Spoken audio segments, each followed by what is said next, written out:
Praise the Lord. Hallelujah.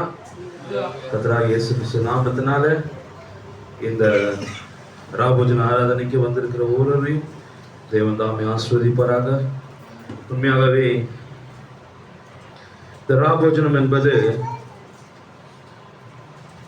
இயேசு கிறிஸ்துடைய முதலாம் வருகையிலே அவர் கடைசியாக இந்த பூமிக்கு வந்துட்டு போன பிறகு வந்துட்டு கடைசியா அவருடைய வேலை நிறைவடையுது. அந்த நேரத்துல தான் முதலாவது இந்த ராபோஜன்ற காரியத்தை அவர் தொடங்குறார். பிரைஸ்லாம் உண்மையா தான் ஆமென் சொல்லுங்க. அவரோட வாழ்க்கையில ஒரு முறை தான் அதை செஞ்சார்னு நினைக்கிறேன். அன்று காட்டி கொடுக்கப்பட்ட அன்று ராத்திரியில தான் இந்த ராபோஜன் பஸ்கா வந்து அடிக்கப்படுவதற்கு முன்பாக இந்த ராபோஜனமானது எடுக்கப்பட்டது. அல்லேலூயா. ஆனால் நாம் வாரம் வாரம் இதை நம்ம மாசத்துக்கு ஒரு முறை இதை நம்ம அனுசரிக்கிறோம். காரணம் என்னன்னா, நாமளும் நம்முடைய பாதையின் முடிவில் இருக்கிறோம் என்பதை காட்டுகிறது. ஒவ்வொரு முறையும் தீர்க்கதரிசி கம்யூனியன் கொடுத்துட்டு போகும்போது ஒரு வார்த்தை சொல்லி அனுப்புறாரு. அது என்ன வார்த்தை சொல்லுங்களேன்? See the rapture. ஏன் அந்த வார்த்தை அவர் சொல்றாரு? ஏன்னா அந்த நம்ம பாதையின் முடிவில் இருக்கிறோம். அதனால நம்ம சீக்கிரம் நம்ம இதுக்கப்புறம் நம்ம ராப்சர்ல தான் சந்திக்கணும் அப்படின்னு சொல்லிட்டு ஒவ்வொரு ராபோஜன ஆராதனைக்கும் விடைபட்டு போகிறார். உண்மையாகவே தேவன் இங்கே இருக்கிறார். அவரும் நானும் கம்யூனிகேஷன், கலந்துரையாடல், நானும் அவரும் சேர்ந்துரையாடல்.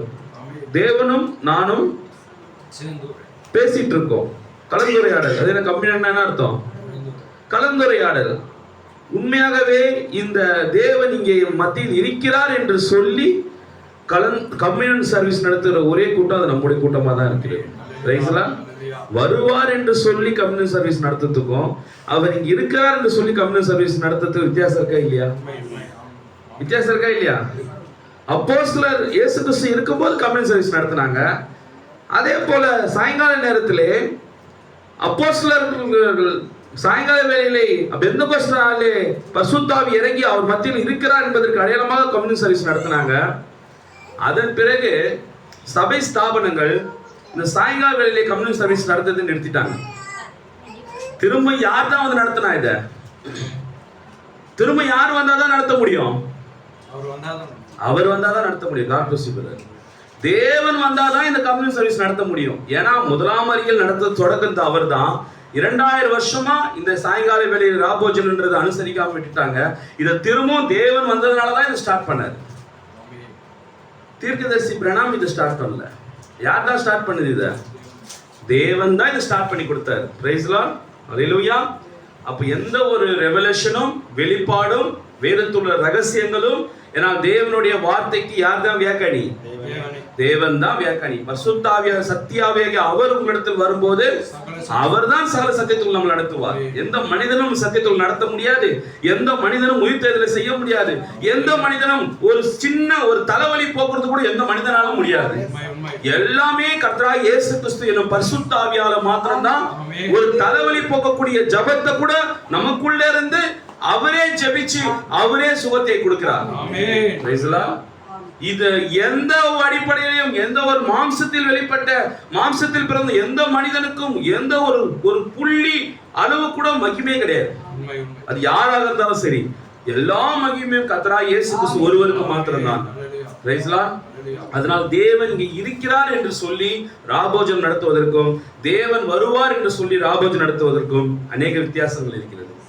நாம் இருக்கிற தேவனை, நம்மோடு கூட இருக்கிற தேவனை, நம் அருகில் இருக்கிற தேவனை, அவரிடத்தில் நாம் கம்யூனியன் கலந்துரையாடுவோம். வார்த்தையோடு பேசுகிறது. அந்த நேரத்துக்காக நாம் வந்திருக்கிறோம். நம் மத்தியிலே வியாசர்பாடியிலே ஊழியம் செய்கிற பாஸ்டர் பால், கனிகாபுரத்தில் ஏல்பெத்தில் ஜெப வீடு ஊழியக்காரர் பாஸ்டர், அவர் நம் மத்தியில் ரொம்ப அவரெல்லாம் ஈஸியா பிடிக்க முடியாது. ரொம்ப நாள் அழைப்பு கொடுத்தாதான் ஜெபம் பண்ணிட்டு சொல்றேன்னு அவருக்கா தோணுச்சுன்னா வருவார். தேவன் அவருக்கு அனுமதி கொடுத்தா மாத்திரம்தான். அல்லேலூயா. அநேக நம்மளுக்கு எதிர்ப்புகள் மத்தியிலே தேவன் நம்மளை வெட்கப்படுத்தாதபடிக்கு யாரோ ஒரு பிலிப்பை தேவன் இன்னைக்கு வச்சுக்கிறார். இந்த மந்திரிகளுக்கு, இந்த வேதத்தை அறியாத இந்த ஜனங்களுக்கு தேவன் இன்றைக்கும் ஒரு பரிசுத்த ஆவியை கொண்டு நடத்துகிற ஒரு பிலிப்பை தேவன் நம்மளுக்கு அனுப்பி இருக்கிறார். ஒருவர் எங்களுக்கு போதிக்காவிட்டால் எங்களுக்கு எப்படி தெரியும்? அதனால இந்த சிறு கூட்டத்துக்கு, ஏபிசிடி படிக்கிற கூட்டத்துக்கு ஐயா பாடத்தை நடத்துகிற எங்கள் மெய்ப்பர் எழுந்து நின்று ஒரு உற்சாகமாக, நேற்று காலையில செய்தி கேட்டோம் பார்த்தீங்களா? ஏந்திருக்க முரளி பாடும்போது தான் ஐயா வருவார். நம்ம காலையில செய்தி கேட்டோம் பாருங்க. அவருடைய கரங்களில் இருக்கிற மனிதர்கள் மாத்திரம் தான் தேவனுக்கு தேவை. அவருடைய கரங்களில் இருக்கிற சொற்ப ஜனம். ஒரு மனிதனுக்கு கரங்கள்ல எத்தனை விரல் இருக்கும்? 5 பேர் போதும் தேவனுக்கு. அவருடைய கரங்கள்ல அடங்கி இருக்கிற 5 பேர் அவருக்கு போதும். அந்த 5 பேர் தான் இன்னைக்கு தேவன் நம்மள வச்சிருக்கிறாரு. நமக்கு 5 பேருக்கு அதிகமாக தேவன் நம்மளுக்கு கொடுத்திருக்கிறாரு. அவருடைய கரத்தில் அடங்கி இருக்கிற ஜனங்களா நாம் இருப்போம். நாம் முரளி பிள்ளை பாடலை பாடும்போது பாஸ்டர் பால் அவர்களை நாம் முன்பாக அழைக்கலாம்.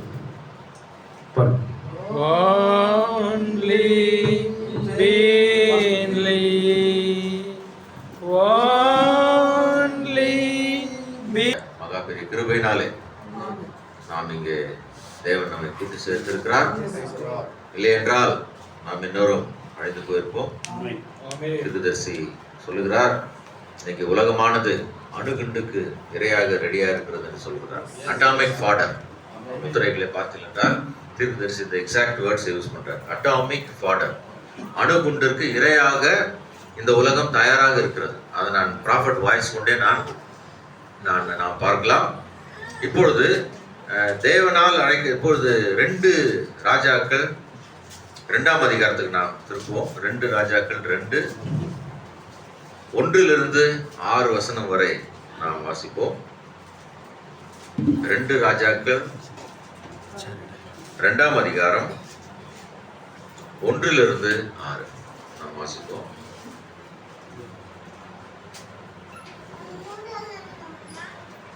கர்த்தர் எலியாவை சுழல் காற்றிலே பரலோகத்திற்கு எடுத்துக் கொள்ள போகிற பொழுது எலியா எலிசாவோட கூட கில்காலில் புறப்பட்டு போனான். எலியா எலிசாவை நோக்கி, நீ இங்கே இரு, கர்த்தர் என்னை பெத்தேல் மட்டும் போக அனுப்புகிறார் என்றான். அதற்கு எலிசா, நான் உம்மை விடுகிறதில்லை என்று கர்த்தரின் ஜீவனையும் உம்முடைய ஜீவனையும் கொண்டு சொல்லுகிறேன் என்றான். அப்படியே இருவரும் பெத்தேலுக்கு போனார்கள். அப்பொழுது பெத்தேலில் இருந்த தீர்க்கதரிசிகளின் புத்திரர் எலிசாவிடத்தில் வந்து, இன்றைக்கு கர்த்தர் உனக்கு தலைமையா இருக்கிற உன் எஜமானை உன்னை விட்டு எடுத்துக்கொள்வார் என்பது உனக்கு தெரியுமா என்றார்கள். அதற்கு அவன், எனக்கு தெரியும், சும்மா இருங்கள் என்றான். பின்பு எலியா அவனை நோக்கி, எலிசாவே, நீ இங்கே இரு, கர்த்தர் என்னை எரிகோ மட்டும் போக அனுப்புகிறார் என்றான். அதற்கு அவன், நான் உம்மை விடுகிறதில்லை என்று கர்த்தருடைய ஜீவனையும் உம்முடைய ஜீவனையும் கொண்டு சொல்லுகிறேன் என்றான். அப்படியே அவர்கள் எரிகோவுக்கு வந்தார்கள். எரிகோவில் இருந்த தீர்க்கதரிசிகளின் புத்திரர் எலிசாவினிடத்தில் வந்து, இன்றைக்கு கர்த்தர் உனக்கு தலைமையா இருக்கிற உன் எஜமானை உன்னை விட்டு எடுத்துக்கொள்வார் என்று உனக்கு தெரியுமா என்று அவனை கேட்டார். அதற்கு அவன், எனக்கு தெரியும், சும்மா இருங்கள் என்றான். பின்பு எலியா அவனை நோக்கி, நீ இங்கே இரு, கர்த்தர் என்னை யோர்தானுக்கு அனுப்புகிறார் என்றான். அதற்கு அவன், நான் உம்மை விடுகிறதில்லை என்று கர்த்தருடைய ஜீவனையும் உம்முடைய ஜீவனையும் கொண்டு சொல்லுகிறேன் என்றான். அப்படி இருவரும் போனார்கள். நாம் ஜெபிப்போம். ஸ்தோத்திரம் ஆண்டவரே, ஸ்தோத்திரம் கர்த்தாவே, நேற்றும் இன்றும் என்றும் மாறாதிருக்கிற எங்கள் ஜீவனுள்ள தேவனாய கர்த்தாவே, அல்பாவும் உமேகாவும் ஆதியும் அந்தமா இருக்கிற தேவனே, தேவனே, இந்த மாலை வேளைக்காவும் கூட ஆனக்கூடிய ஸ்தோத்திரம் ஆண்டவரே, உங்களுடைய ரத்தத்தினாலே எங்களை மறுபடியும் இந்த நேரத்தில் கழுவும்படியாக ஒரு ஆராதனைக்கின்ற எங்கள் இருதயங்களையும் செவிகளையும் தகுதிப்படுத்தும்படியாக ஜெபிக்கிறோம் ஆண்டவரே. உங்களுடைய தீர்க்கதரிசியாக சகோதரன் வில்லியம் பிரணாமின் மூலமாக பேசின இந்த ஜீவனுள்ள வார்த்தைகளை நாங்கள் பகிர்ந்து கொள்ள எங்களுக்கு நீர் உதவி செய்ய ஜெபிக்கிறோம் ஆண்டவரே. இந்த வார்த்தையில நாங்கள் அனுதினமும் தியானமா இருக்கவும் எங்களுக்கு கிருபை பாராட்டும். எங்கள் குறைகள் குற்றங்கள் எல்லாவற்றையும் சிந்தப்பட்ட அந்த குளோராக்ஸ் என்னும் வெண்மையாக்கும் திரவமாகிய கர்த்தராக இயேசு கிறிஸ்து தேவனே எங்களை கழுவும்படியாக உதவி செய்யும். நீர் நடத்தும். வந்திருக்கிற ஒவ்வொருவரையும் ஆசீர்வதிக்கும்படியாக ஜெபிக்கிறான் ஆண்டவரே. இதோ வந்தவர்கள் வந்தவனமாய் போகாதபடிக்கு ஏதோ ஒரு மாற்றத்தினுடைய போகத்தக்கதாக இந்த யாத்திரையிலே தொடர்ந்து செல்ல பலம் உள்ளவர்களாய் போக உதவி செய்யும். வந்திருக்கிற தேவை எல்லாவற்றையும் சந்தியும் நீர் பார்த்துக் கொள்ளும். இயேசு கிறிஸ்து நாமம். ஆமென். எல்லாரும் உட்காரலாம். கர்த்தருடைய கிருபையினாலே நாம் தீர்க்கதரிசி பேசின ஒரு செய்தியை நாம் தியானிப்போம். தேவனால் அழைக்கப்பட்ட ஒரு மனிதன். தேவனால் அழைக்கப்பட்ட ஒரு மனிதன். God called man. இதை ஒரு பாஸ்டரிடம் பேசினேன். தேவனால் அழைக்கப்பட்ட மனிதன். அந்த பாஸ்டர் சொன்னாரு, என்ன தான் சொன்னார்ல நான் தீர்க்கதரிசி அப்படின்னாரு. ஆமா, உங்களை தான் சொன்னாரு. ஆனாலும் ஆண்களையும் பெண்களையும் சேர்த்து தான் சொல்லியிருக்காரு. அதை நாம் செய்தியில நாம் பார்ப்போம். நான் ஒரு பெரிய பிரசங்கி இல்லை, நான் ஒரு ஸ்பேர் டயர் தான், ஸ்டெப்னி வீல் தான் நான். என்ன அவ்வளவு பெரிய தீர்க்கதரிசியே அப்படி சொல்லிட்டு போயிட்டார். I am a spare tyre என்று சொல்லுகிறார். அவ்வளவு பெரிய தீர்க்கதரிசி. இங்கே முத்திரைகளை பார்த்தீர்கள் என்றால் இங்க அறிஞர்கள் உட்கார்ந்திருக்கிறார்கள். டாக்டர் லீவேல் உட்கார்ந்திருக்கிறார். எனக்கு பேசவே பயமா இருக்கு என்கிறார். மற்ற செய்திகள்ல முத்திரைகள்ல இங்க ரசாயன நிபுணர்கள் உட்கார்ந்து இருக்கிறார்கள். எளிமையில சொல்லுவார், நான் இந்த இயேசு கிறிஸ்துவின் ரத்தத்துக்கு குறித்து நான் பேசுகிற இந்த ரசாயன கலவைகளை குறித்து பேசினது எனக்கு தெரிந்த வரை பேசுகிறேன்னு சொல்லுறார். அவ்வளவு பெரிய தீர்க்கதரிசிக்கு இருக்கிற தாழ்மையை பார்க்கும் பொழுது நம்மளாம் ஒன்றுமே கிடையாது. அக்கினி சம்பத்தை தினமும் பார்த்த ஒரு தீர்க்கதரிசி, அக்கினி சம்பத்தோடு சம்பாஷித்த ஒரு தீர்க்கதரிசி, கர்த்தருடைய சமூகத்திலிருந்து தூதர்கள் வந்து அவரிடம் தொடர்பு கொண்ட ஒரு தீர்க்கதரிசி. அப்படிப்பட்ட ஒரு தீர்க்கதரிசியே அவர் காண்பிக்கிற அந்த தாழ்மை பார்த்தீர்கள் என்றால் அவ்வளவு ஒரு தாழ்மை. என வேத வசனத்தின்படி அவர் ஆவியில் எளிமை உள்ளவர்கள் பாக்கியவான். தீர்க்கதரிசனம் அந்த எளிமை காணப்பட்டது. ஆகவே அந்த எளிமை நமக்கும் வேண்டும். ஏனென்றால் தேவன் பெருமை உள்ளவர்களுக்கு எதிர்க்கிறார், தாழ்மை உள்ளவர்களுக்கோ அவர் கிருபை அளிக்கிறது. ஆகவே இங்க பார்த்துங்களா, ப்ராஃபட் சொல்லுகிறார், மக்கள் ஒரு எழுப்புதலுக்காக ஜெபிக்கிறார்கள். நல்லா கவனிங்க, இந்த செய்தி 1958 பேசின செய்தி. நாம் இந்த கடைசி கால விசுவாசிகளாக நாம் இதை நாம் தெளிவாக தெரிந்து கொள்ள வேண்டும். தீர்க்கதரிசியுடைய ஒவ்வொரு கட்டங்கள், அந்த கட்டங்களை நாம் தெரிந்து வைத்திருக்க வேண்டும். ஆகவே இது 58 பேசின செய்தி. இது அவர் சொல்கிறார், மக்கள் எங்களுக்கு ஒரு எழுப்புதல் வேண்டும் என்று கேட்கிறார்கள் என்று சொல்கிறார். எழுப்புதல் என்றால் என்ன? ரிவைவல். ரிவைவல் என்றால் என்ன? அது இருக்கிற ஒன்றை புதுப்பித்தல், அதுதான் ரிவைவல். ஆங்கிலத்தில் ரிவைவ் என்ற வார்த்தைக்கு உதாரணத்திற்கு ஒருவருக்கு இருதய மாரடைப்பு வரும் பொழுது, அவர் மயங்கி விழும் பொழுது அந்த ட்ரீட்மெண்ட் எல்லாம் கொடுத்து அவரை ரிவைவ் செய்கிறார், மீண்டும் திரும்பவர். ஆக ரிவைவல் என்றால் திருக சொல்கிறார், ஒரு பெரிய ஏரி, அந்த ஏரி காற்றே இல்லாமல் நிசப்தமாக அந்த ஏரியில அலைகளே இருக்காது. ஆனால் திடீரென்று ஒரு சுழல் காற்று அந்த ஏரியில வரும் பொழுது அந்த தண்ணீர்கள் சுழற்றப்பட்டு அதனுடைய முடிவு என்னவென்றால் அதில் இருக்கிற குப்பை கூலங்கள் எல்லாம் கரையில வந்து விழுந்துடும். அதுதான் ரிவைவல். நமக்கும் அது ஒரு ரிவைவல். நமக்கு ரிவைவல் என்றால் வெறும் வந்து குதித்து விட்டு சத்தம் போட்டு விட்டு ஒரு ஆமைன்னு சொல்லிவிட்டு பாடி விட்டு செல்வதல்ல. உள்ளே இருக்கிற அசுத்தங்கள் வெளியே போக வேண்டும். நம்ம இருதயத்தில் இருக்கிற அசுத்தங்கள் வெளியே போக வேண்டும். ஏனென்றால் வேதம் சொல்கிறது, உத்தமனுக்கு என்றும் கர்த்தர் துணை. உத்தமமாக இருக்க வேண்டும், ஆனஸ்டி. திருக்கை சொல்கிறார், அதை அவர் அழுத்தம் திருத்தமாக சொல்லுகிறார். நாம் செய்தியில வந்தால் மாத்திரம் போதாது, நாம் ஞானசானம் எடுத்தால் மாத்திரம் போதாது, சபையிலே நாம் கூக்குரல் இட்டாலும் போதாது. இது உத்தமம். நீங்க வேத பழைய ஏற்பாட்டெல்லாம் பார்த்தீங்கன்னால் உத்தமம், உண்மை, உத்தமம். ஆகவே ஒவ்வொரு கிறிஸ்தவனுக்கும் இன்று தேவை உத்தமம். ஆகவே ப்ராஃபட் சொல்லுகிறார், திரு 2 நாளாகவும் 7ஆம் அதிகாரத்தில் வேதம் இருக்கிறவர்கள் வாசிக்கலாம். அவர் சொல்லுகிறார், என் நாமம் தரிக்கப்பட்ட என் ஜனங்கள் தங்களை தாழ்த்தி ஜெபம் பண்ணும் பொழுது என் முகத்தை தேடி, பாருங்கள் இங்க கண்டிஷன்ஸ் பாருங்க, என் நாமம் தரிக்கப்பட்ட என் ஜனங்கள் முதலாவது தங்களை தாழ்த்த வேண்டும். பாருங்கள், தாழ்த்த வேண்டும். ஜெபம் பண்ணி என் முகத்தை தேடி தங்கள் பொல்லாத வழிகளை விட்டு திரும்பினால், பாருங்க கண்டிஷன்ஸ் இருக்கிறார் ஆண்டவர், பொல்லாத வழிகளை விட்டு திரும்பினால் அப்பொழுது நான், பாருங்கள், அப்பொழுது நான் பரலோகத்திலிருந்து கேட்டு அவர்கள் பாவத்தை மன்னித்து அவர் தேசத்திற்கு சேமத்தை கொடுப்பேன். ஆக தேவனிடம் நாம் ஒன்றை கேட்கும் பொழுது முதலாவது நாம் நம்மை சரிப்படுத்தினவர்களா இருக்க வேண்டும். எடுத்த உடனே டைரக்டா காட் அப்ளிகேஷன் கொடுத்துடக்கூடாது. முதலில் நாம் நம்மை சரி செய்து கொள்ள வேண்டியவர்களா இருக்கிறோம். பாருங்கள், தங்கள் பொல்லாத வழிகளை விட்டு திரும்பினால், தாழ்மை உள்ளவர்களுக்கு கிருபை அளிக்கிற தேவன் நம்முடைய தேவன். அவருடைய கற்பனைகளை கை கொள்கிறவர்களுக்கோ 1000 தலைமுறை மட்டும் இரக்கம் பாராட்டுகிற தேவன் அவர். மனாசே, பழைய ஏற்பாட்டில் மனாசே என்ற ஒரு ராஜா இருந்தான். அந்த ராஜா பார்த்தல் என்றால் பொல்லாப்பான வழிகள், தன்னுடைய தகப்பனாகிய தாவீது செய்தது, தன்னுடைய மூதாதையர்களான ராஜாக்கள் செய்தது போல செய்யாமல் தேவனை விட்டு விலகி பொல்லாப்பை செய்தான். விக்கிரக தோப்புகளை உண்டாக்கினான். ஆனால் அந்த மனாசே கடைசி நேரத்தில் அவன் தாழ்மைப்படும் பொழுது கர்த்தர் அவனுக்கு இறங்குகிறார். ஆகவே நாமும் நம்முடைய பொல்லாத வழிகளை எடுத்து விட்டு நாம் அவருக்கு தாழ்மையாக அவருக்கு நாம் கீழ்ப்படியும் பொழுது நமக்கு இரக்கம் செய்கிற தேவனா இருக்கிறார். ஆகவே திருக்க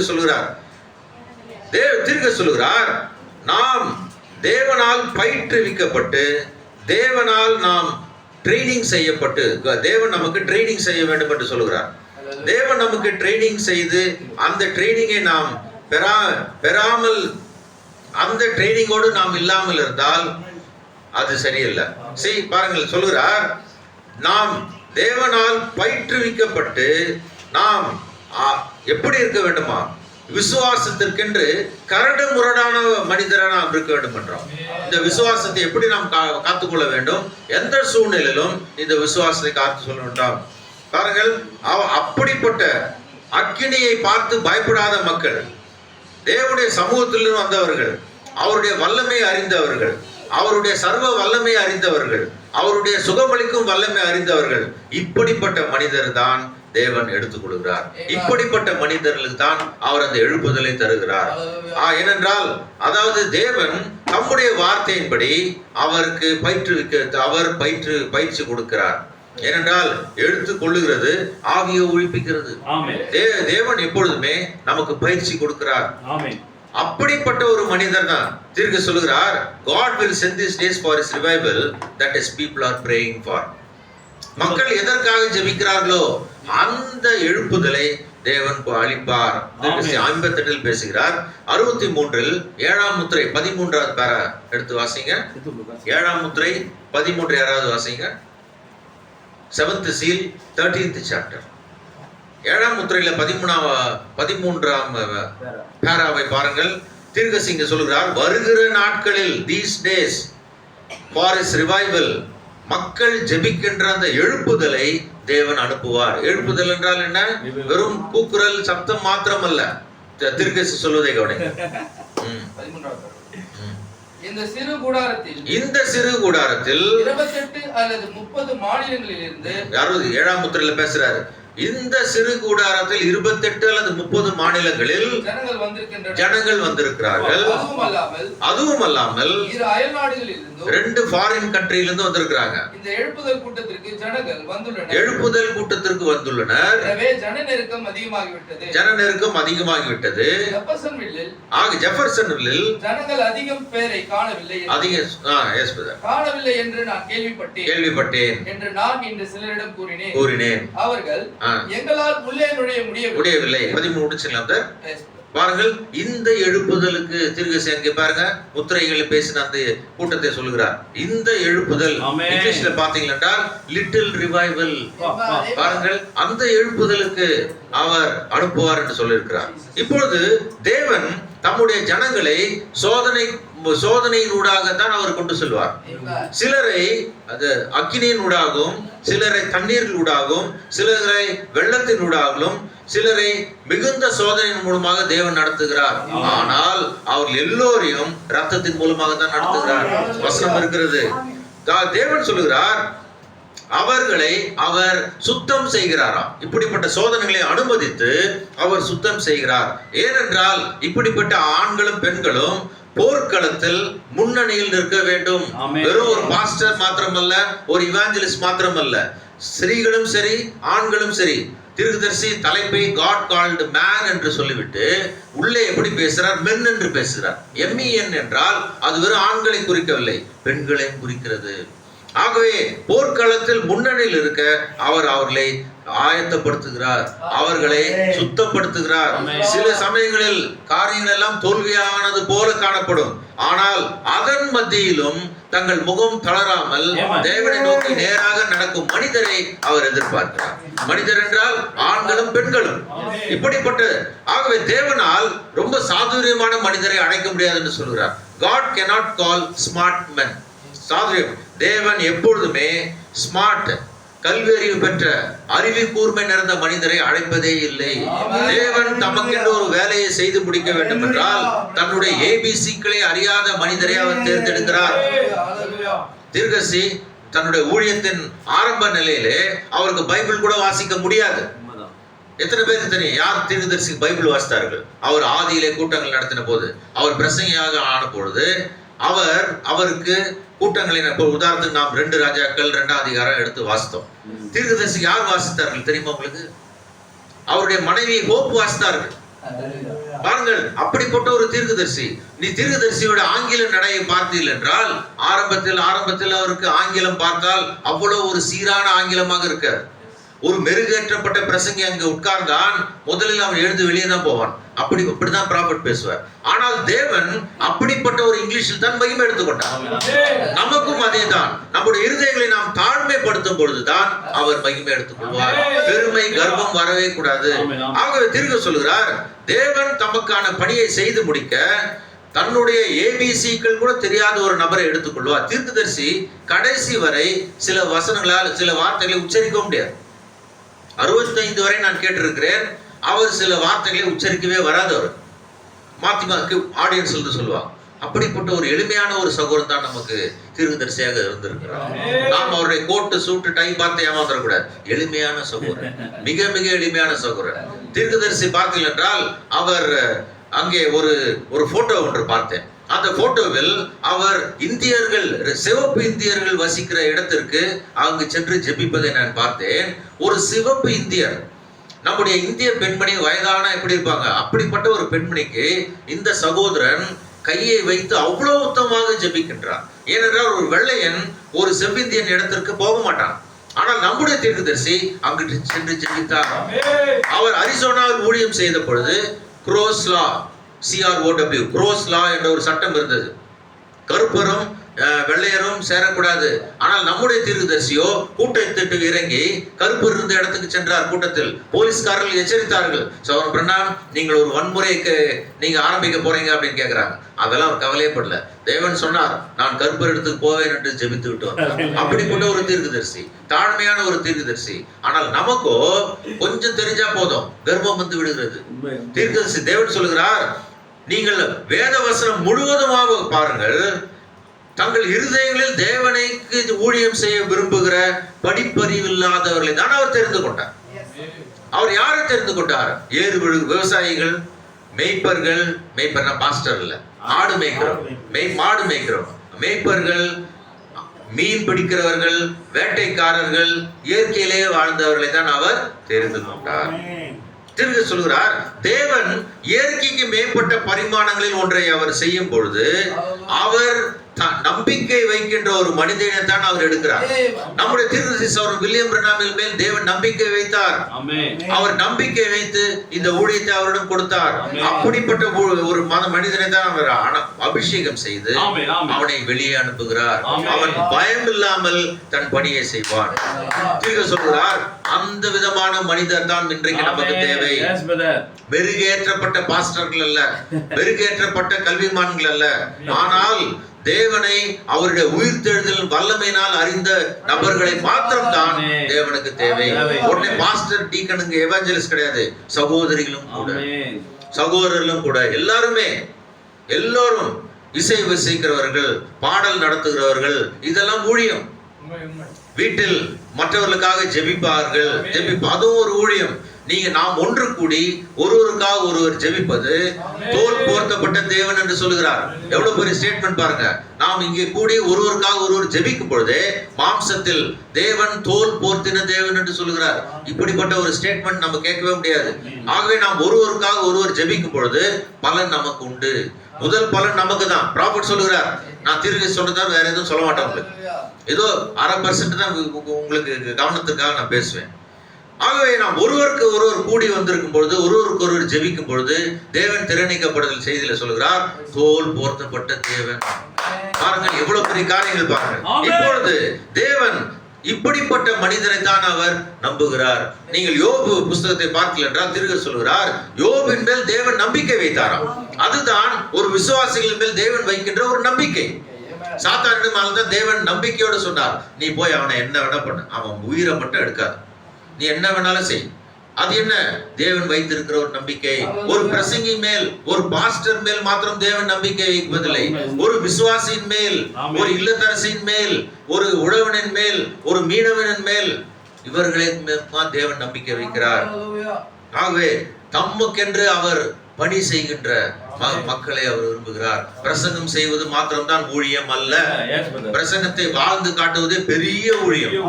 பிரசங்கம் செய்வது ஊழியம் அல்ல. ஏனென்றால் இந்த கேட்கிற பிரசங்கத்தை, வாசிக்கிற வேதாகமத்தை வாழ்ந்து காட்டுவதுதான். அதனால்தான் திருக சொல்கிறார், நாம் நடமாடுகிற பைபிளாக இருக்க வேண்டும். அக்கம் பக்கத்தினரால் பைபிள் படிக்க முடியாது, ஆனால் உங்களை பார்த்து அவர்கள் பைபிள் படிக்க வேண்டும். ஓ, இந்த சகோதரியா சண்டையே போட மாட்டார்கள், இந்த சகோதரியா ஊர் கதையை பேச மாட்டார்கள், யாருடைய விஷயங்களில் தலையிட மாட்டார்கள், இந்த சகோதரனா தேவையில்லாமல் வெளியே இருக்க மாட்டார், வேலைக்கு செல்வார், வீட்டுக்கு வருவார், தன் குடும்பத்தை பார்த்துக் கொள்வார், தன்னுடைய கவனத்தில் இருப்பார். இப்படித்தான் நாம் பேர் எடுக்க வேண்டும். ஆனா மக்கள், ஐயோ அவளா வாயை திறந்தாள்னா அந்த பேர் வரக்கூடாது. பாருங்கள், நாம் நடமாடும் நிருபங்கள், எல்லாராலும் வாசிக்கப்படும் வேத வசனங்களா நாம் இருக்க வேண்டும். இது தேவன் நம்மேல் வைத்திருக்கிற நம்பிக்கை. இந்த செய்தியை ஏன் நாம் கேட்டோம்? தேவன் நம்மேல் வைத்திருக்கிற நம்பிக்கை. இன்னைக்கு உலகத்திலே நிறைய பேருக்கு இந்த செய்தி அளிக்கப்படவில்லை. இது தேவன் நம்மேல் வைத்த நம்பிக்கை. பாஸ்டர் எவ்வளவு நேரம் எடுக்கணும்? 6:45 ஆரம்பிச்சார். பாருங்க, பாஸ்டர் மீறி நாம் செய்யக்கூடாது. ஆகவே ஏன்னா அவர் லோக்கலுக்கு இவர் தான் இன்சார்ஜ். அவர்கிட்ட சொல்லிட்டேன், உன் கீழே வரப்போறப்பா என்னப்பா கண்டிஷன் கேட்டாங்க. ஆக என் திருகசி, இதுவும் திருகசி சொன்னதான். நான் என் சொந்த சபை ஒழுங்கு. இப்பொழுது மோசே, வேதாந்தத்தில் சில கேரக்டர் நான் பார்ப்போம். திருகசி சொல்கிறார், மோசேயை தேவன் அவன் ட்ரைனிங் கொடுத்தார். இப்பொழுது பாருங்கள், அப்போஸ்தலர் 7:22 நீங்கள் எடுத்து வைத்தீங்களா? நான் சொல்லும்போது வாசிங்கள். மோசேக்கு தேவன் கொடுத்த ட்ரைனிங், அவனுக்கு கொடுத்த ட்ரைனிங் பாருங்கள். மோசே அவன் எங்கே பிறந்தான்? எகிப்தில் பிறந்தவன். அவனுடைய பிறப்பு எப்படி என்று நமக்கு தெரியும். நைல் நதியில் போடப்பட்டவன். பார்வோனுடைய கட்டளைக்கு பயந்து அவளுடைய தாய் நைல் நதியில் போட்டாள். நைல் நதியில் அந்த தூதர்கள் அந்த பெட்டியை பார்த்து கொண்டார்கள். பாருங்கள், நம்மை சுற்றிலும் தூதர்கள் இருக்கிறார்கள். அவ்வளவு வல்லமை உள்ளவர்கள். தேவன் சொன்னால் எல்லாவற்றையும் அதம் பண்ணுகிற தூதர்கள். நீங்க பைபிள்ல பார்த்தீர்கள் என்றால் ஒரே ஒரு தூதன் 1,84,000 பேரை சங்கரிக்கிறான். ஒரே தூதன் 1,85,000. ஒரே தூதன். பழைய ஏற்பாட்டில் இருக்கு. அந்த எந்த எசேக்கியேலா எசேயா தெரியல, எனக்கு ஞாபகம் வரல. அந்த ஒரே தூதன் இந்த உலகத்தை நிர்மூலமாக்க தேவனுக்கு 4-5 தூதர்கள் போதும், முடிச்சிடுவாங்க கதையை. அப்படிப்பட்ட தூதர். ஆனால் தேவன் அவர்கள் எல்லாம் பைபாஸ் பண்ணி நமக்காக அவர் தேவ தூதர்களும் சற்று சிறியவரானார். நமக்காக அவர் தாழ்மை அடைந்தார். நமக்காக பாருங்கள், பாடல் பாட்டீர்கள், மகிமை கொடுத்த மன்னவனே ஸ்தோத்திரம். பாருங்கள், மகிமை விட்டு அவர் இறங்கி நமக்காக வந்து அவர் மாம்சமாகி ரத்தத்தை சிந்து நம்மை மீட்டுக் கொண்டார். இயேசு கிறிஸ்துவின் ரத்தம் தான், ஆட்டுக்குட்டியான ரத்தம் தான் இருக்கிறது. எந்த ஒரு பாஸ்டரின் ரத்தம் அல்ல, எந்த ஒரு இவாஞ்சலிஸ்டின் ரத்தம் அல்ல, எந்த ஒரு பிரசங்கின் ரத்தம் அல்ல.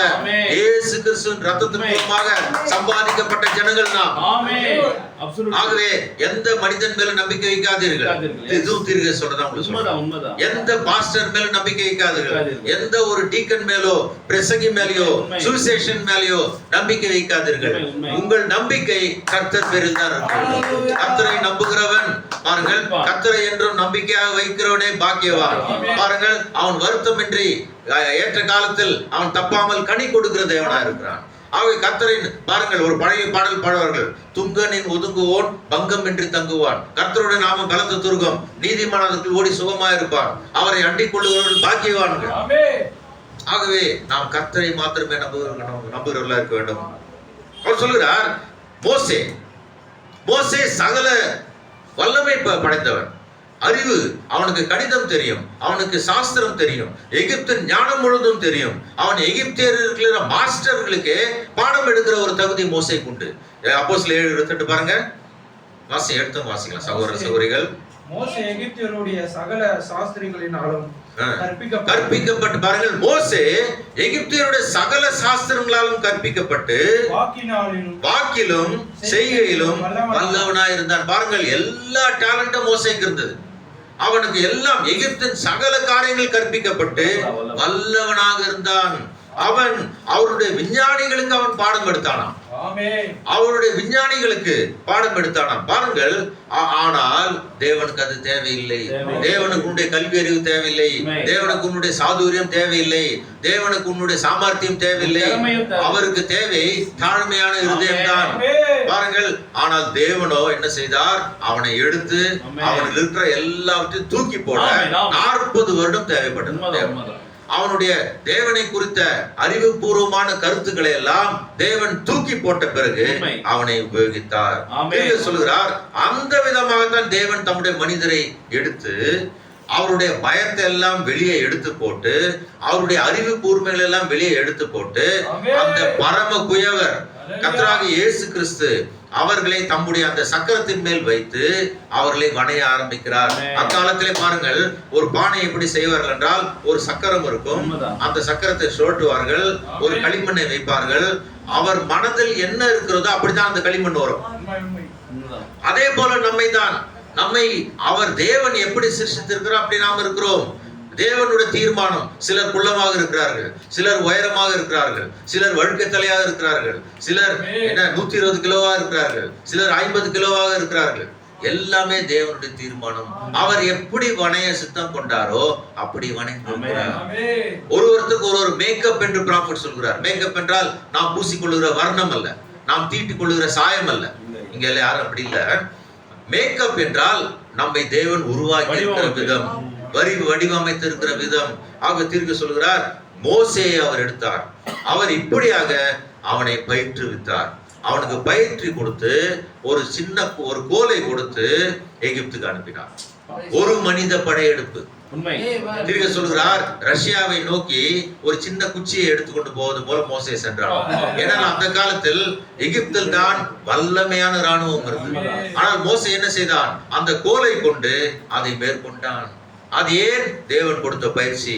அதே போலதான் தாவீது, டேவிட், அவனுக்கும் தேவன் பயிற்சி கொடுத்தார். நமக்கும் பயிற்சிகளை கொடுக்கிறார். ஒவ்வொரு நாளும் நமக்கு பயிற்சி தான். உலகம் நம்மை நெருக்கும் பொழுது நாம் அதை எப்படி சமாளிக்கிறோம், அதுவே பயிற்சி. பாருங்கள், இங்கே அவசரம் தாவீது என்பவன் இருந்தான். அந்த தாவீதை தேவன் வனாந்து அங்கே பயிற்சி கொடுத்தார். எப்படி பயிற்சி கொடுத்தார்? அவனுக்கு குத்து சண்டை, கத்தி சண்டை எல்லாம் சொல்லி தரவில்லை. ஒரு கவன்கல்லை எடுத்தார், நீ போய் ஆடுகளை மேய் என்று அனுப்பினார். தேவன் அங்கே போகும் பொழுது அவன் அங்கே ஆடுகளை மேய்த்து கொண்டு அவன் இயற்கையிலே இருந்ததினால் தான் சங்கீதங்களில் அவன் எழுதுகிறான், கர்த்தரன் மேய்ப்பரா இருக்கிறார், நான் தாழ்ச்சி அடையேன், அவர் என்னை புல்லுள்ள இடம், பாருங்க கிராஸ், இயற்கையில் அவன் பார்த்தது புல்லுள்ள இடங்களில் மேய்த்து அமர்ந்த தண்ணீர்கள் அண்டையில். பாருங்கள், தண்ணீரை பார்த்தான், புற்களை பார்த்தான், அதை தான் அவன் எழுதினான். பாருங்கள், முதலாம் அதிகாரத்தில் பாருங்கள், துன்மார்க்குடைய ஆலோசனை பாவியின் வழியிலும் கர்த்தருடைய வேதத்தில் பிரியமா இருந்து இரவும் பகலும் வேதத்தில் தியானமா இருக்கிற மனுஷன் பாக்கியவான். அவன் நீர்க்கால்களை, பாருங்க, அங்கேயும் இயற்கை வந்துருச்சா பாருங்க, நீர்க்காலின் ஓரமாய் நடப்பட்டு எல்லாமே இயற்கை. பாருங்கள், தேவன் அப்படியாக அவனை பயிற்றுவித்தார். அவன் உலக காரியங்களால் கண்டாமினேட், கரைப்படுத்தப்படவில்லை. நாமும் உலக காரியங்களால் என்ன, அசுசிப்படுத்தப்படக்கூடாது. உலக காரியங்களால் நாம் நம்மை அசுத்தப்படுத்தக்கூடாது, கண்டாமினேட், மாசுபடுத்துவது. திரும்ப சொல்கிறார், தாவீது உலக காரியங்களில் அவன் மாசுபடவில்லை. திருகசி அங்கே பார்க்கிறார், நீங்க முத்திரையில் எளிமை 74 பேரா எடுத்து வச்சீங்க. தீர்க்கதரிசி இதே செய்தியில சொல்கிறார், கிரீன் மில் என்ற ஒரு குகை தீர்க்கதரிசி கூட. எத்தனை பேருக்கு தெரியும்? உண்மைதான். எத்தனை வெறும் பாஸ்டர்கள் வந்து இங்க வந்திருக்க 2 பாஸ்டர்கள் மட்டும் தான் தெரியும். இது விசுவாசிகளுக்கும் தெரியணும். ராப்சர்ல போக வேண்டும் என்றால் விசுவாசிகளும் இதை ஆராய வேண்டும். விசுவாசிகளும் இதை, அப்பதான் ராப்சர். நாம் ஒரு மனிதன் பின்னால் போனால் ராப்சரே கிடையாது. மனிதன் பின்னால் போனால் ராப்சரே கிடையாது. எந்த ஒரு பாஸ்டர் பின்னால போனாலும் ராப்சர் கிடையாது. நீயும் தேவனும், அப்பொழுதுதான் நமக்கு ராப்சர். நாமும் தேவனும் எந்த மனிதன் பின்னாலும் செல்லக்கூடாது. ஆக இங்க பாருங்கள், அவர் ஒரு நாள் கிரீன் மில் தீர்க்கதரிசிக்கு ஜெபிப்பதற்கு ஒரு குகை இருந்தது. அந்த குகை கிரீன் மில் குகை. பிரதர், அந்த படம் எடுங்க, யாரா கிரீன் மில் எடுங்க. நீங்க பாருங்க, தீர்க்கதரிசி எந்த இடத்துல போய் ஜெபித்து இருக்கிறார் பாருங்க. அவர் அந்த கிரீன் மில் என்ற குகையில் எப்பொழுதுமே போய் ஜெபிப்பார். குகை அது இறங்குறதே பார்த்தீங்க என்றால் பூமிக்குள்ள இறங்கி அந்த குகைக்குள்ள போனோம். அந்த குகையில் இயற்கையான டேபிள் தேவன் உருவாக்கி வச்சிருந்தார். பாறைகளிலே ஒரு டேபிள், ஒரு ஸ்டூல், எல்லாமே பாறையிலே இருக்கும். அவர் அந்த ரூமுக்குள்ள போனார்னா முடிச்சிடுச்சு. ஒரு கல் எடுத்து அடைச்சாருன்னா யாருமே சொல்றாரு, FBI கூட, அமெரிக்க புலனாய்வு துறை கூட இந்த இடத்தை கண்டுபிடிக்க முடியாதுன்னு சொல்றாரு. அங்க போயிடுவார். அங்கே தான் தூதன் அவருக்கு தரிசனமானான் 1947. அந்த குகையில் தான் தீர்க்கதரிசி அங்கே தனிமையில் போய் இங்கே வனாந்திருப்பார். தாவீதை போலவே அவர் அங்க குகையில் போய் நின்று விடுவார். இப்ப சமீபத்தில் ஒரு சில வருடங்களுக்கு முன்பாக வாய்ஸ் ஆஃப் காட் குழு அந்த குகையை கண்டுபிடித்து ஒரு வீடியோ எடுத்து அது கடைசியா அந்த குகையை அடைச்சிட்டாங்க. ஏனென்றா மக்கள் போய் என்ன பண்ணுவாங்க, அந்த இடத்துல அது வந்து ஒரு ரிசர்வ் ஃபாரஸ்ட் அதுல எல்லாம் போகக்கூடாதுன்னு சொல்லிட்டு எல்லாம் வீடியோ எடுத்துட்டு அடைச்சிட்டாங்க. அந்த வீடியோக்குள்ள ஒரு கேண்டில் இருந்துச்சு அந்த குகையில. தீர்க்கதரிசி பாருங்க, தூதன் வந்து சந்தித்த ஒரு இடம், ஒரே 2 கேண்டில் வச்சுட்டு போய் உட்கார்ந்துருவார். இப்படிப்பட்ட எளிமையான தீர்க்கதரிசி. அவர் அங்கு உட்கார்ந்து கொண்டு உங்கள் பாஸ்டர் அதை உங்களுக்கு காண்பிப்பார் அந்த குகை எப்படி இருக்கிறது என்று. இப்பொழுது பாருங்கள், அங்கே உட்கார்ந்து கொண்டு 1 நாளாகமம் 4ஆம் அதிகாரம், இங்க பாருங்கள், இந்த குகை தான், இது குகை உள்ள இருக்கிற படம் பாருங்கள். இங்கே கூர்நுனி கோபுரம் இருக்கு பாருங்க, உள்ள அமைப்பே பாருங்க, கூர்நுனி கோபுர அமைப்பு. ப்ராஃபட் சொல்றாரு, தேவன் அமைச்சிருக்கிற இடம் தம்முடைய ஊழியர்காரனுக்காக உலகம் தோற்றத்தின்பாகவே மலைகள் அங்கே அவர் பர்வதங்களை உண்டாக்கின பொழுது இப்படி அவர் செட் பண்ணி வச்சிட்டார். 1940களிலிருந்து என் தீர்க்கதரிசி உபயோகிக்க வேண்டும் என்று இந்த காரியத்தை அவர் செய்தார். நீங்க இது வீடியோவே இருக்கு, நீங்க அப்புறம் பார்க்கலாம். நீங்க பாஸ்டர் உங்களுக்கு குரூப்ல அனுப்புவாரு, நீங்க பாருங்க. தீர்க்கதரிசி அங்கு போறார். அப்பொழுது 1 நாளாகமம் 17 எழுதுகிறார், பூமியில் இருக்கிற பெரியோர் கொத்த நாமத்தை உண்டாக்கினேன். பாருங்கள், பூமியில இருக்கிற பெரியோரின் நாமத்திற்கு ஒத்த நாமம் யாருங்க? தீர்க்கதரிசி. எளிமை 74 வாசிங்க. தேவன் எளிமையில் மறைந்து விதமே வெளிப்படுத்து முத்திரைகளிலே 74வது பேர நல்ல கவனிங்க. ஆகவே இப்பொழுது கர்த்தர் நமக்கு ஒரு மகத்தான ஸ்தானத்தை அளித்து அநேக பெரிய காரியங்களை செய்திருக்கிறார். நம்முடைய கர்த்தர் நமக்கு மகத்தான ஸ்தானத்தை அளித்து பெரிய காரியங்களை செய்திருக்கிறார். அவர் எனக்கு கொடுத்துள்ளார். ஆதியில் எனக்கு மோசமான பெயர். பாருங்கள், தீர்க்கதரிசி சொல்லுகிறார், ஆதியில் எனக்கு கெட்ட பெயர் இருந்தது. அவர் எனக்கு பூமியில் இருக்கிற பெரியோர்களின் நாமத்திற்கு ஒத்த ஒரு நாமத்தை கொடுத்துள்ளார். பாருங்கள், 1 நாளாகமம் 17ஆம் அதிகாரம் 7ஆம் வசனத்தை தீர்க்கதரிசிங்க பொறுத்துகிறார். எனக்கு பூமியில் இருக்கிற பெரியோருக்கு ஒத்த நாமத்தை கொடுத்திருக்கிறார். நான் சென்றவிடெல்லாம் என் சத்துருக்களை அதமாக்கினார். பாருங்கள், நான் சென்றவிடமெல்லாம் he cut off my enemies. அது வார்த்தை சென்றவிடமெல்லாம், வார்த்தை எஸ் பிரதர், அதற்கு முன்பாக யாரும் நிற்க முடியாது. ஆகவே அதற்கு எவ்வளவு நன்றியுள்ளவனாக அடுத்த பேர் அவசியம். கந்தை அணிந்த சிறுவனாக தீர்க்கதரிசி எப்படி இருந்தார் பாருங்க. நாம கோட்டு டைல தான் தீர்க்கதரிசி பார்க்கிறோம். ஆனால் தீர்க்கதரிசி சின்ன வயசுல எப்படி இருந்தாரு? கந்தை அணிந்த சிறுவனாக.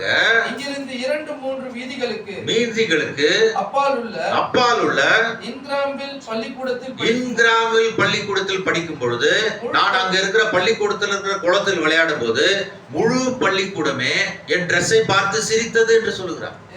ஏனென்றால் அப்படி கிழித்து போன ஒரு ட்ரெஸ் அவருக்கு. மக்கள் தீர்க்கதரிசி வந்தாலே ஒதுங்குவார்கள், ஐயோ பிரணாம் குடும்பத்தை சேர்ந்தவன் நான். ஆனால் தேவன் காட்சியை மாற்றி என்ன செய்தார்? தீர்க்கதரிசி ஒளிய வேண்டியதாயிற்று. ப்ராஃபட் தான் சொல்றாரு, அதை நான் சொந்தமா சொல்லவே மாட்டேன். மக்களிடம் சற்று ஒதுங்கி விட்டார் தீர்க்கதரிசி. தேவன் எப்படி நிலைமை, நமக்கும் அப்படிதான்.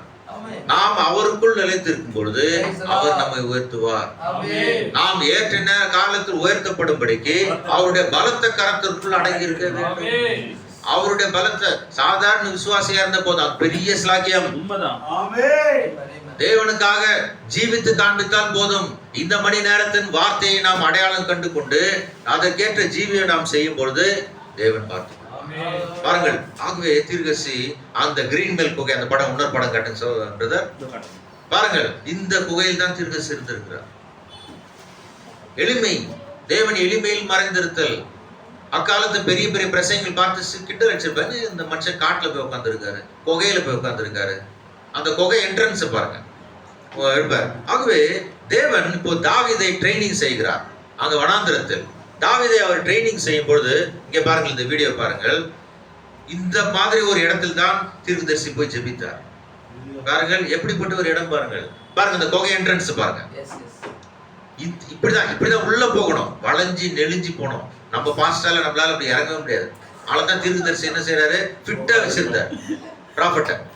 தேவன் பாருங்க இறங்குறாரு. இது வந்து ஜோசப் பிரண்ணா ஒரு சகோதரன் நினைக்கிறேன். இப்படிதான் இறங்கி போயிருக்காரு ப்ராஃபட். பாத்தீங்களா, இப்படிதான் போயிருக்காரு. ஆனால் நம்மால் போக முடியாது. நம்ம இப்படி இறங்கினா தோல் போயிடும், கை கால் போயிடும். ஆனால் பாருங்க, ஆனா ஒரு நாளைக்கு 40 மைல் தீர்க்கதரிசி நடப்பாராம். சொல்றார், ப்ராஃபட் சொல்றதான் சொல்றேன். 30 மைல் நடப்பார், 40 மைல். ஏன் இப்படி ஃபிட்டாக வைத்திருந்தார்? அவருடைய ஊழியத்திற்காக. பாருங்கள், இந்த குகையில் அவர் நடக்கிறார், இந்த குகையில் ஜெபித்தார். அப்பொழுது அவர் 1 நாளாகவும் 17:7 தெரிந்து கொள்வார். பூமியில் இருக்கிற பெரியோர்களின் நாமம். இன்றைக்கு பிரணாம் என்ற பெயர் தேவன் தெரிந்து கொண்ட பெயர் அது. ஆகவே இந்த ஒரு காலத்தில் ஊழியக்காரர்கள் பிரணாம் பெயரை சொல்ல தயங்கினார்கள்.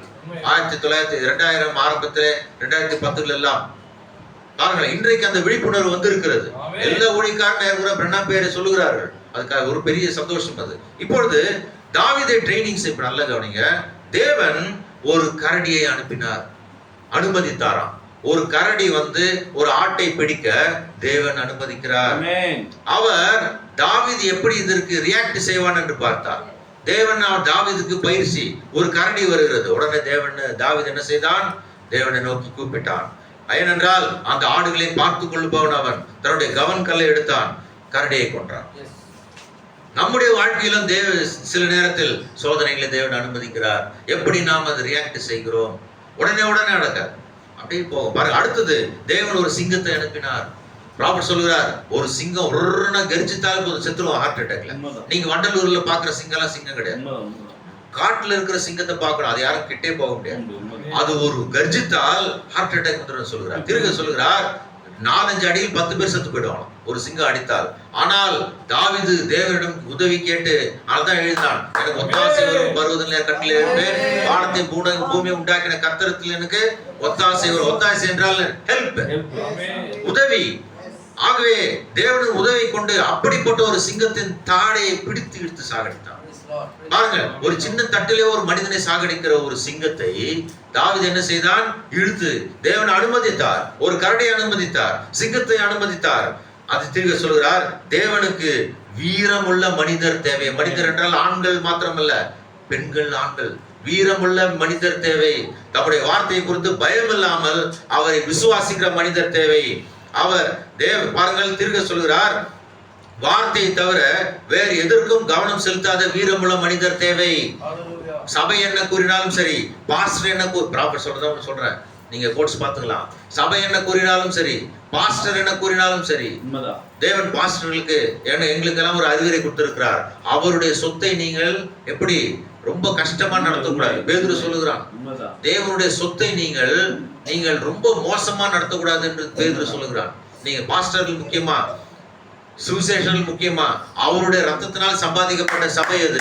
அதை நீங்கள் பொல்லாப்பாக நடத்தக்கூடாது, அதை நீங்கள் கமாண்ட் செய்யக்கூடாது, அதை நடத்தக்கூடாது. ஈவு கிடையாது. தேவனுடைய சொத்து, ஹெரிட்டேஜ் ஆஃப் காட், தேவனுடைய சொத்து. அதை நீங்கள் இருமாப்பாய் நடத்தக்கூடாது. பைபிள் இருக்கு, இருமாப்பாய் நடத்தக்கூடாது. நான் கடந்து வந்த பாஸ்டர்கள் மந்தை இருமாப்பா நடத்தின பார்த்ததே கிடையாது. நல்ல ஜென்ட்லா நடத்துவாங்க நான் கடந்து வந்த பாஸ்டர்கள். ஆனால் ஆவடி தாண்டி ஒரு பாஸ்டரை பார்த்தேன். இது நடந்தது 1992-3. நாங்கள் அந்த பாஸ்டர் இப்ப பாத்தீங்களா அப்படி ஜெனரல் மாதிரி நிற்பாரு. இப்போ ஊழியக்காரர் இருக்கிற சகோதரர்லாம் போய் என்ன மாதிரி இளைஞர்கள் கமாண்டோட நிற்பாங்க. அவர்கிட்ட அவர் பார்ப்பேன். அந்த சகோதரன் ஒரு முறை ஏர்போர்ட்ல ஒரு ஃபாரினரை ரிசீவ் பண்ண நாங்கள் போயிருந்தோம்.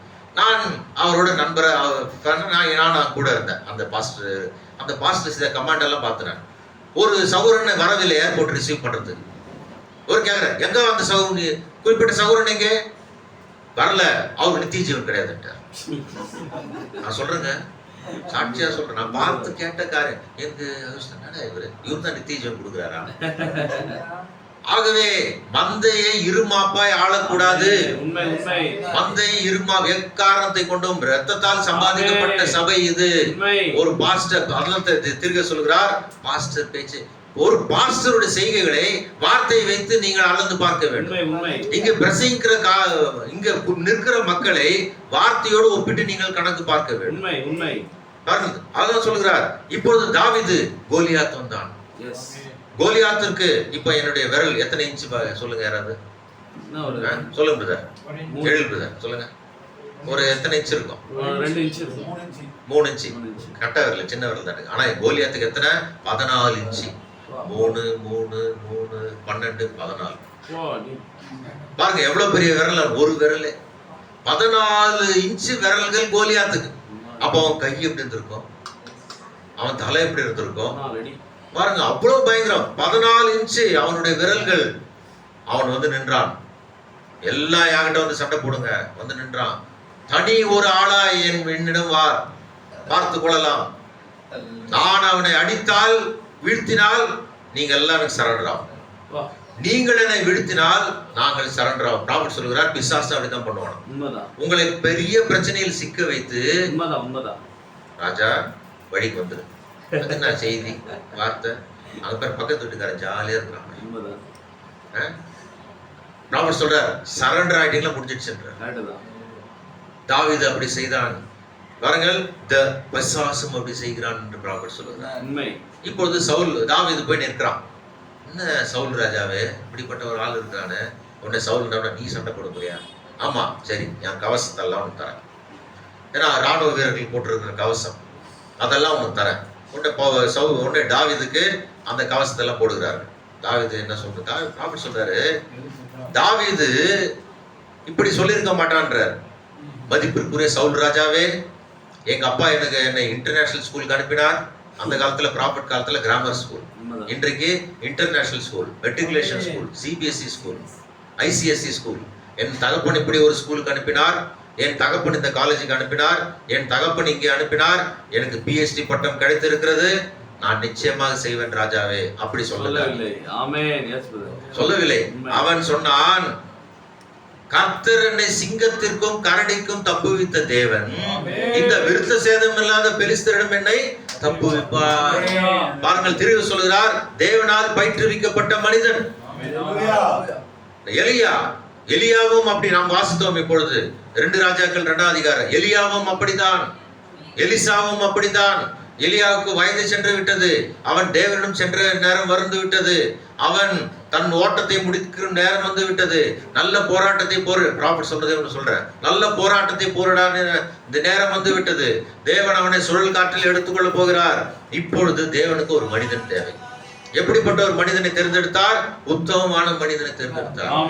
பாஸ்டராவது பெருசு இல்ல, பிரசங்கியாவது பெருசு இல்ல, வார்த்தைக்கு உத்தமமா இருக்கிறோமா, இருதயத்துல உத்தமமா இருக்கிறோமா? பாருங்கள், மத்தேயு 5ஆம் அதிகாரத்தை ஃபுல்லா ஒருத்தன் கடைபிடிக்கணும். மகாத்மா காந்திக்கு பிடிச்சது மத்தேயு 5ஆம் அதிகாரமா, காந்திக்கே பிடிச்சது. மலை பிரசங்க காந்திகிறோம். ஒரு வெள்ளக்கார ஒரு புக் எழுதினாரு. அவர் சொன்னாரு, காந்தி அண்ட் வெஸ்டர்ன் வேர்ல்டு ஒரு புஸ்தகம். அந்த புஸ்தகத்தை எழுதுறார், காந்தி நம்முடைய ஆயுதத்தை பைபிளை எடுத்து நம்மை வெளியேற்றினார்னு சொல்லுறார். நல்லது நீங்க புக் இருக்கு. காந்தி அண்ட் வெஸ்டர்ன் வேர்ல்ட், மேற்கத்திய உலகம் படித்த பைபிளை காந்தி எடுத்து என்ன செய்தார்? அகிம்சை, அடிச்சா தாங்கிக்க, சத்தியாகிரகம். காந்தி எங்கேயாவது கத்தி எடுத்து அடிச்சாரா? கல் எடுத்து அடிச்சாரா? பாடலே பாடாங்க, கத்தி இன்றி ரத்தம் இன்றி யுத்தம் கொண்டு வருகிறேன்னு பாடினாங்க. ஆனா இன்னைக்கு கிறிஸ்தவம் தான் என்ன பண்ணுவோம்? ஏய் நிக்கிறோம், கோவத்தை காட்டம்லாம் புல்பிட்டில் காட்டிடுறாங்கல்ல.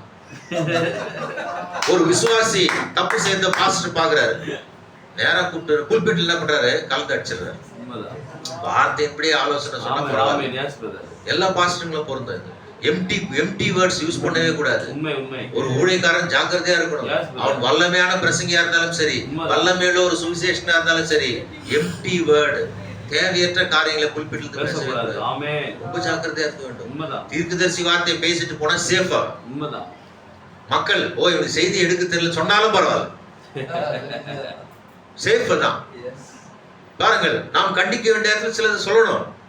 ஆகவே காந்தி யூஸ் பண்ணாராம், வெஸ்டர்ன் மேற்கத்திய உலகம் பின்பற்றின பைபிளை எடுத்து இவர் ஆயுதமாக வைத்து வெள்ளையனை எதிர்த்தார் என்று அதில் எழுதினார். பாருங்கள், நாம் கடைபிடிக்கிறோமா? விசுவாசிகள் எல்லாரும் தேவன் சொன்ன பைபிள் சொன்ன காரியங்களை கடைபிடிக்கிறோமா? $1 மில்லியன் கொஸ்டின். நாம் நம்மை ஆராய்ந்து பார்க்க வேண்டிய நேரம். இப்பொழுது தேவன் எலிசாவை தேர்ந்தெடுத்தார். ஏனென்றால் உத்தமமானவர். எலிசாவுக்கு பயிற்சி கொடுத்தார். இப்பொழுது பாருங்கள், எலியா அங்கே எலிசாவை பார்க்கும் பொழுது 12 ஏர் மாடுகளை உழுது கொண்டிருந்தான். எலிசாவிற்கு ஏர் எப்படி விழுவது என்று தெரிந்திருக்கின்றது.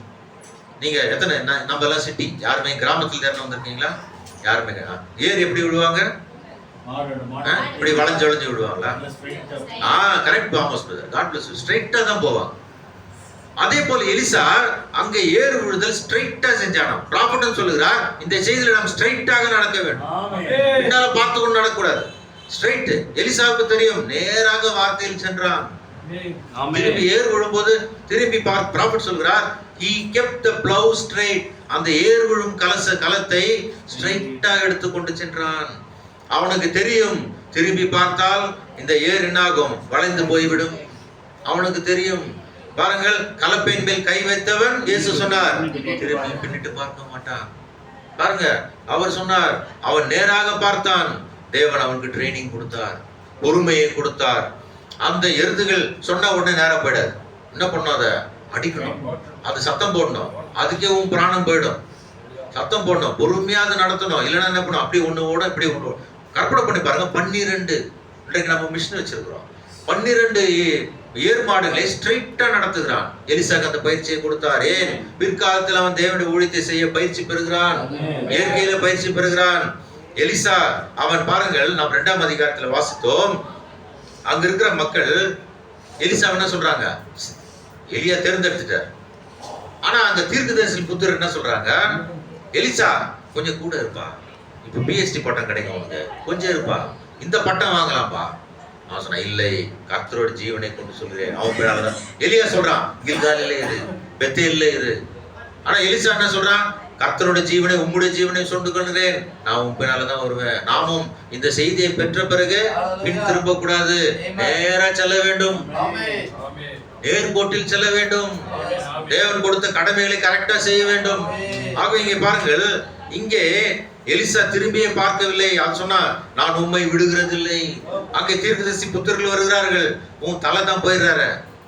லோக்கல் பாஷையில பேசுற, உங்க தலைமையா இருக்கிற, பைபிள் இருக்கு, தலைமையா இருக்கிறவர் போயிடுறாரு.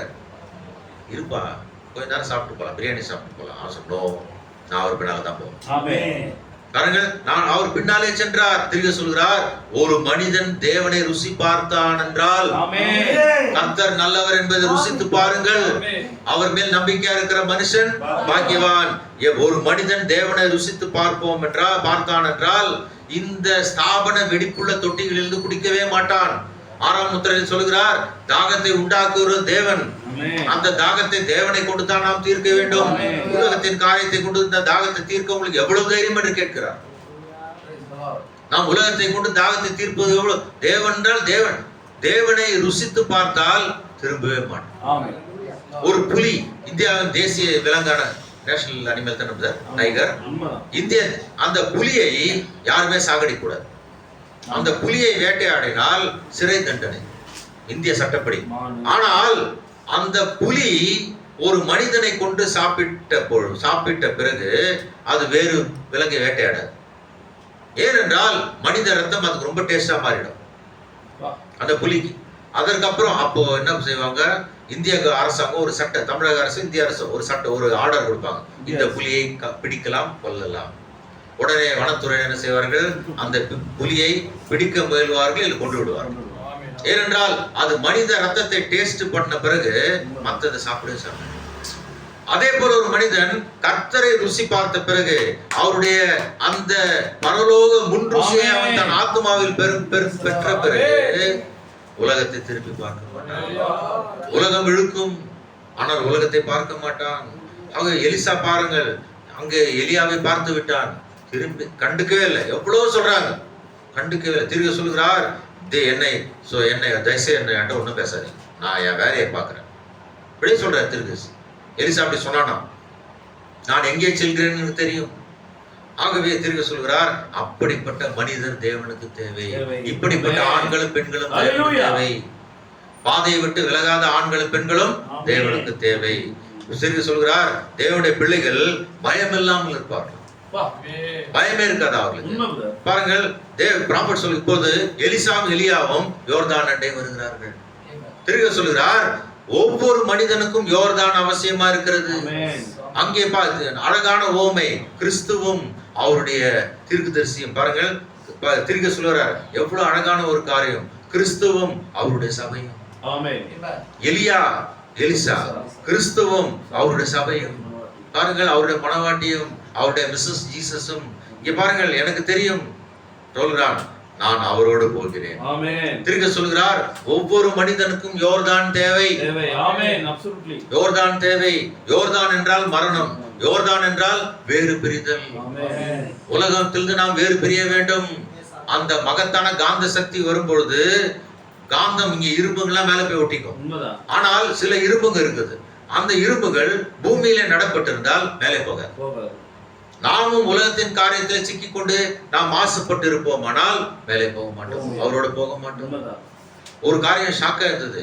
இயற்கைக்கு மேம்பட்ட விதத்தில் ஒரு எழுப்புதல் இருக்கும், அது தேவனால் உண்டாயிருக்காது. ப்ராஃபட் சொல்றாருங்க, நான் வச்சிருந்த மெசேஜ். ஏன் அப்படி என்றால், அந்நாளிலே என்னை நோக்கி கர்த்தாவே கர்த்தாவே, உம்முடைய நாமத்தினால தீர்க்கதரிசனம் சுரைத்தோம், உம்முடைய நாமத்தினால பிசாசுகளை துரத்தினோம், உம்முடைய நாமத்தினால வியாதியஸ்தரை சுகப்படுத்தினோம், அநேக அற்புதங்களை செய்தோம். இயேசு கொடுக்கிற பதில் என்ன? இன்னைக்கு இயற்கைக்கு மேம்பட்ட எழுப்புதல்கள் இருக்குமா, தேவனால் உண்டாகாதுன்ற. Not of God. நான் ப்ராஃபட் சொன்ன தவிர மாத்தி பேச மாட்டேன். Not of God. நீங்க டேபிள்ல போய் நீங்க செக் பண்ணலாம் நான் பேசுறது. இன்னைக்கு அவ்வளோ இருக்கு. எல்லாம் செடி அக்கிரமசா செழிப்பார்கள். நாம அதை பார்க்கவே கூடாது. நம்ம வழியை நம்ம பார்க்கணும். எலிசாவை போல நேரா போய்கொண்டே இருக்கு. திருக்க சொல்கிறார், ஒவ்வொரு விசுவாசிக்கும் யோர்தான் தேவை. அங்கு யோர்தான் வந்தது.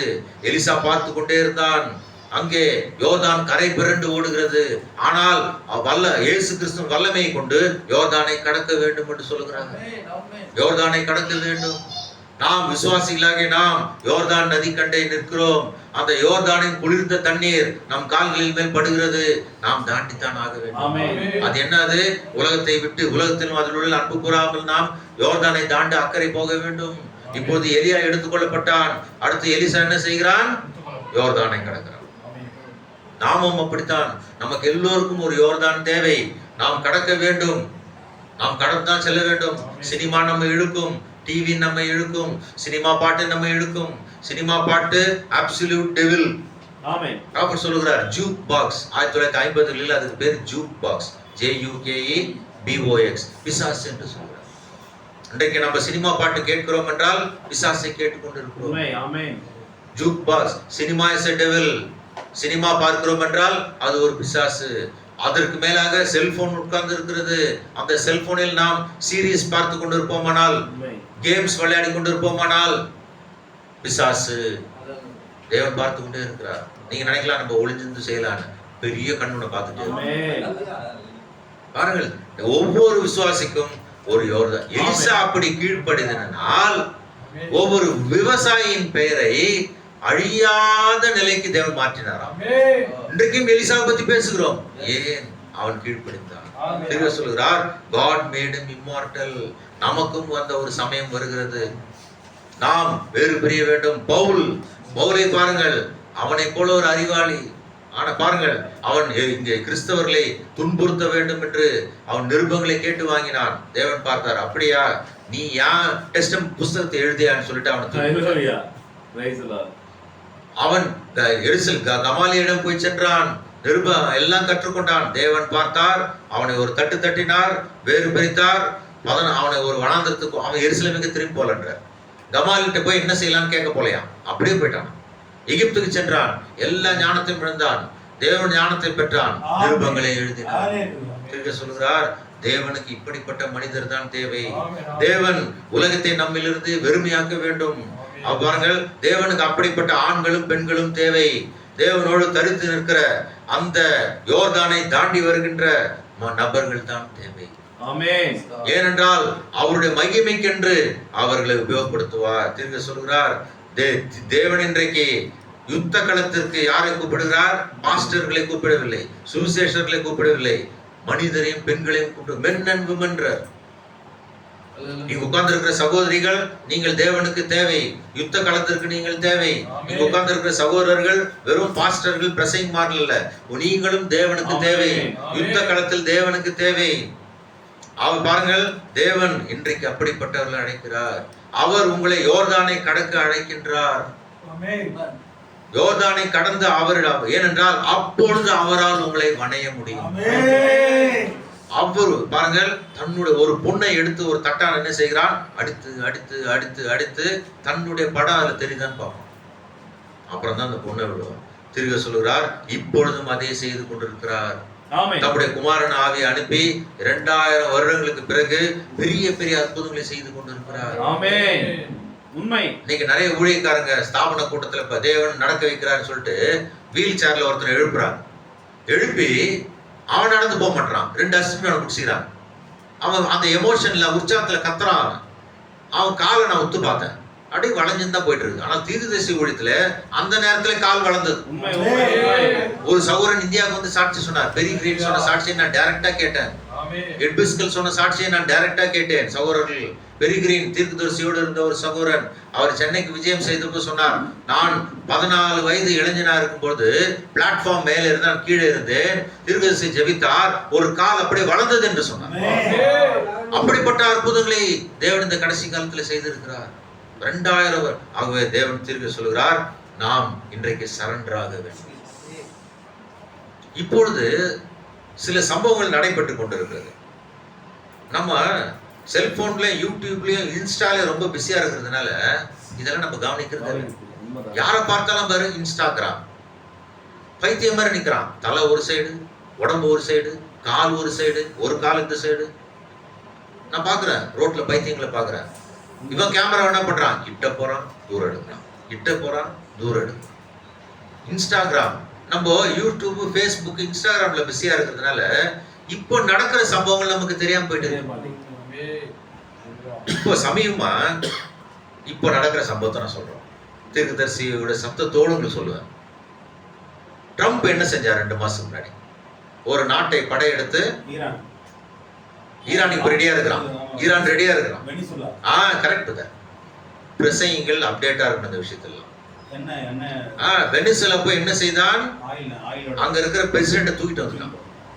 நீங்க சின்ன வயசுல இருக்கும்போது என்ன பண்ணுவீங்க, அந்த பையனை தூக்கிட்டு வாடா, இந்த பையனை தூக்கிட்டு வாடா, உங்க தாத்தா கட்டளை போது போய் தூக்கிட்டு வருவீங்க. இப்போ ஒரு நாட்டுக்குள்ள நுழைந்து ஒரு அதிபரையே தூக்குவது ஒரு சாதாரண விஷயம் இல்லை. எப்படி செஞ்சான் ட்ரம்ப்? நானும் அதை கொஞ்சம் கூர்ந்து நோக்கினேன். என்ன பண்றான்? ஃபர்ஸ்ட் ஹெலிகாப்டர் இறங்குச்சு. எப்ப ஒரு நாட்டுடைய பாதுகாப்பு ரெடியா இருக்கும், அந்த ரேடாரில் அந்நிய விமானம் வருகிறது என்றால் இந்த ஏவுகணைகள் ஆட்டோமேட்டிக்கா பறக்கும். ஆனால் ட்ரம்ப்புடைய சேனை ஒன்று செய்தது, அந்த டிஃபென்ஸ் எல்லாம் சைலண்ட் ஆக்கிடுச்சு. சைலண்ட் ஆக்கிட்டு 4 ஹெலிகாப்டர் இறங்குச்சு உள்ள. எதிர் பாதுகாப்பு உபகரணம் வேலையே செய்யல. ஏன்? இவனிடம் ஒரு ஆயுதம் இருந்தது. அந்த ஆயுதத்தை அவன் பிரயோகித்தான், எல்லாவற்றையும் அமைதியாக்கினது. இறங்கினான். 20 பேர் தான் இறங்கினான். ஒரு அதிபருக்கு பாதுகாப்பு என்றால் 1000 போர் வீரர்கள் இருப்பார்கள். நல்ல கவனிங்க, இந்த இப்ப நடக்கிற விஷயம் நான் தீர்க்கதரிசியோட காட்டுவோம் உங்களுக்கு. இப்ப நடக்கிற விஷயம் என்ன, இறங்கினார்கள். எல்லாருக்கும் ஒரே மிஸ்ட்ரி, என்ன இது ஒரு அமெரிக்க போர் வீரர் கூட சாகலையா? நானும் எதிர்பார்த்தேன், எத்தனை அமெரிக்க போர்கள் செத்தார்கள் அப்படின்னு பார்த்தேன். யாருமே சாகலை. ஆனா உள்ள போய் அதிபரை பிடிச்சு தூக்கி போயிட்டாங்க, அதிபரையும் மனைவியும். எப்படி என்றால் ஒரு துப்பாக்கியை பிரயோகித்திருக்கிறார்கள். அதற்கு பெயர் சோனிக் பூம். அது ஒரு கதிர் இயக்கத்தை அனுப்புகிற துப்பாக்கி. அந்த கதிர் இயக்கம் அனுப்பப்படும் பொழுது அங்கே காவல் காக்கிற போர் வீரர்களுக்கு தலைவலி, தலை வெடிக்கின்ற வலி, வாந்தி, மயக்கம் என்று வந்து விழுந்து விட்டார்கள். நான் சொல்ல, நான் சொந்தமா சொல்லுங்க, ஒரு வெனிசுலா போர் வீரன் பேட்டி கொடுத்திருக்கிறார். இப்படி வந்தாங்க அமெரிக்க வீரர்கள், சும்மா ஒரு துப்பாக்கியில சுட்டாங்க, எங்களுக்கு ரத்தம் எல்லாம் எதுவும் இல்லை, வாந்தி வந்தது, ரத்த வாந்தி வந்தது, தலை வெடிச்சரம்பா இருந்து அப்படியே விழுந்து நிலை குலைஞ்சு போயிட்டோம். உள்ள போனாங்க, பிரசிடென்ட் தூக்கிட்டு போயிட்டாங்க. அன்னைக்கு எப்படி இருப்பாருங்க திரு அந்த ட்ரம்ப் ஒரு நாட்டை இப்பொழுது கேட்டுக்கொண்டிருக்கிறார். எந்த நாடு சொல்லுங்க? சொல்லுங்க, கரெக்ட், நீங்க சொல்றது கரெக்ட். கிரீன்லாண்ட் என்ற ஒரு நாட்டு இடத்தை ட்ரம்ப் கேட்கிறாரு. இப்போ அந்த கிரீன்லாண்ட் யாருக்கு சொந்தம்? டென்மார்க்கு சொந்தம். இப்போ இந்தியா கிட்ட வந்து சைனா வந்து தமிழ்நாட்டை கொடுன்னு கேட்டா இந்திய அரசு உடனே கொடுத்துருமா, எடுத்துங்க சார் அப்படின்னு கொடுத்துருமா. என்ன பண்ணுவாங்க? சண்டை போடுவாங்க. ஆனால் ட்ரம்ப் என்ன செய்யறாரு? டென்மார்க்கை மிரட்டினுக்கிறார், ஒழுங்கா கொடுத்துரு அந்த நாட்டை, கிரீன்லாண்டை கொடுத்துரு, எனக்கு கிரீன்லாண்ட் வேண்டும். எனக்கு அமெரிக்காவுடைய பாதுகாப்புக்கு கிரீன்லாந்து வேண்டும் எல்லாம் எதிர்பார்த்து கொண்டு இருக்கிறாங்க. வெனிசுலா மாதிரி எப்ப ஆக்ஷன் எடுக்க போறாரு? இப்ப பாருங்க, கிரீன்லாந்து இப்ப நமக்கு நியூஸ் வருது. இது போன வருஷம் உங்களுக்கு கிரீன்லாந்து தெரியுமா பிரதர்? தெரியாது. உங்களுக்கு தெரியுமா பிரதர்? தெரியும், மேப்ல பார்த்துருப்பீங்க, ஆனா நியூஸ்ல வரல. ஆனால் இப்போ நியூஸ்ல வருது. இப்பொழுது நம்முடைய தீர்க்கதரிசி பேச உங்களுக்கு போட்டுக்க.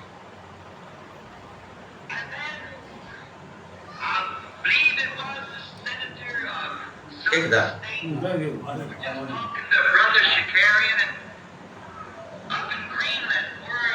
பாருங்க, கிரீன்லாந்து பாருங்க, கிரீன்லாந்து யூஸ் பண்றாரு பாருங்க ப்ராஃபிட். கிரீன்லாந்து ஒரு அமெரிக்கா எம்பி நம்ம பேசினாராம். அப்பொழுது கிரீன்லாண்டிலே பாருங்கள், கிரீன்லாண்டிலே அணு ஆயுதங்களை வைத்து தாக்குகின்ற ஒரு சூழ்நிலை வந்தது. ஒரே தொடுதல், அப்படி அழுத்தினா போதும் லிவரை, பட்டனை, அந்த இழுவைய லிவரை, ஒன் டச். எந்த ஒரு நாடும் பூமியின் வரைபடத்தில் அழிக்கப்பட்டிருக்கும். ராபர்ட் சொல்றாருங்க, பாருங்க இங்க.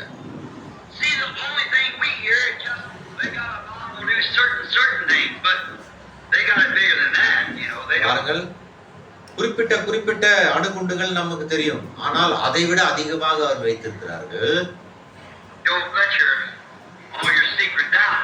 பாருங்க, தேசிய சீக்கிரட்டை வெளியே சொல்ல மாட்டாங்க. இந்தியாவிலே என்ன, பூமி கீழே 100 அடி கீழே அணுகுண்டு வச்சிருக்கிறாங்க இந்தியா. இப்ப கண்டுபிடிச்சிருக்காங்க, வெளியே சொல்ல மாட்டாங்க இந்தியா. பாருங்கள், நேஷனல் அஃபேர், தேசிய காரியங்களை சொல்ல மாட்டாங்க.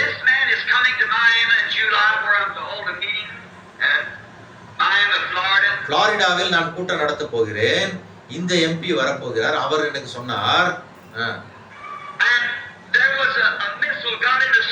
இது நடந்தது.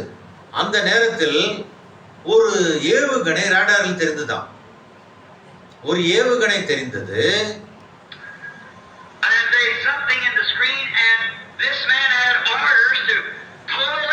பாருங்க, இந்த மனிதனுக்கு உடனே ஆர்டர் வந்துச்சாம். ஒரு ஏவுகணை தாக்க வருது, பட்டனை அழுத்து, அணுகுண்டு பட்டனை அழுத்து அப்படின்னு ஆர்டர் வந்துச்சு. இவருக்கு இழுக்க போறாரு இப்ப இவர். அவ்வளவுதான், that would be it. அவ்வளவுதான், அந்த பட்டனை இழுத்தாருனாவே உலகம் முடிஞ்சிச்சு.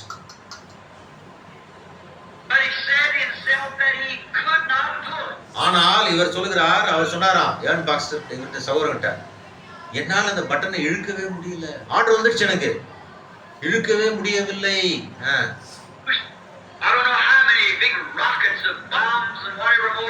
பாருங்க, எத்தனை பெரிய ராக்கெட்டுகளை அது இயக்கி இருக்கும் என்று எனக்கு தெரியவில்லை. அந்த மனிதன் சொன்னாராம், பட்டனை இழுத்தா போதும். ஒரே மனிதன், எத்தனை ராக்கெட்டு எத்தனை குண்டுங்க போயிருக்கான்னு எனக்கு தெரியாது.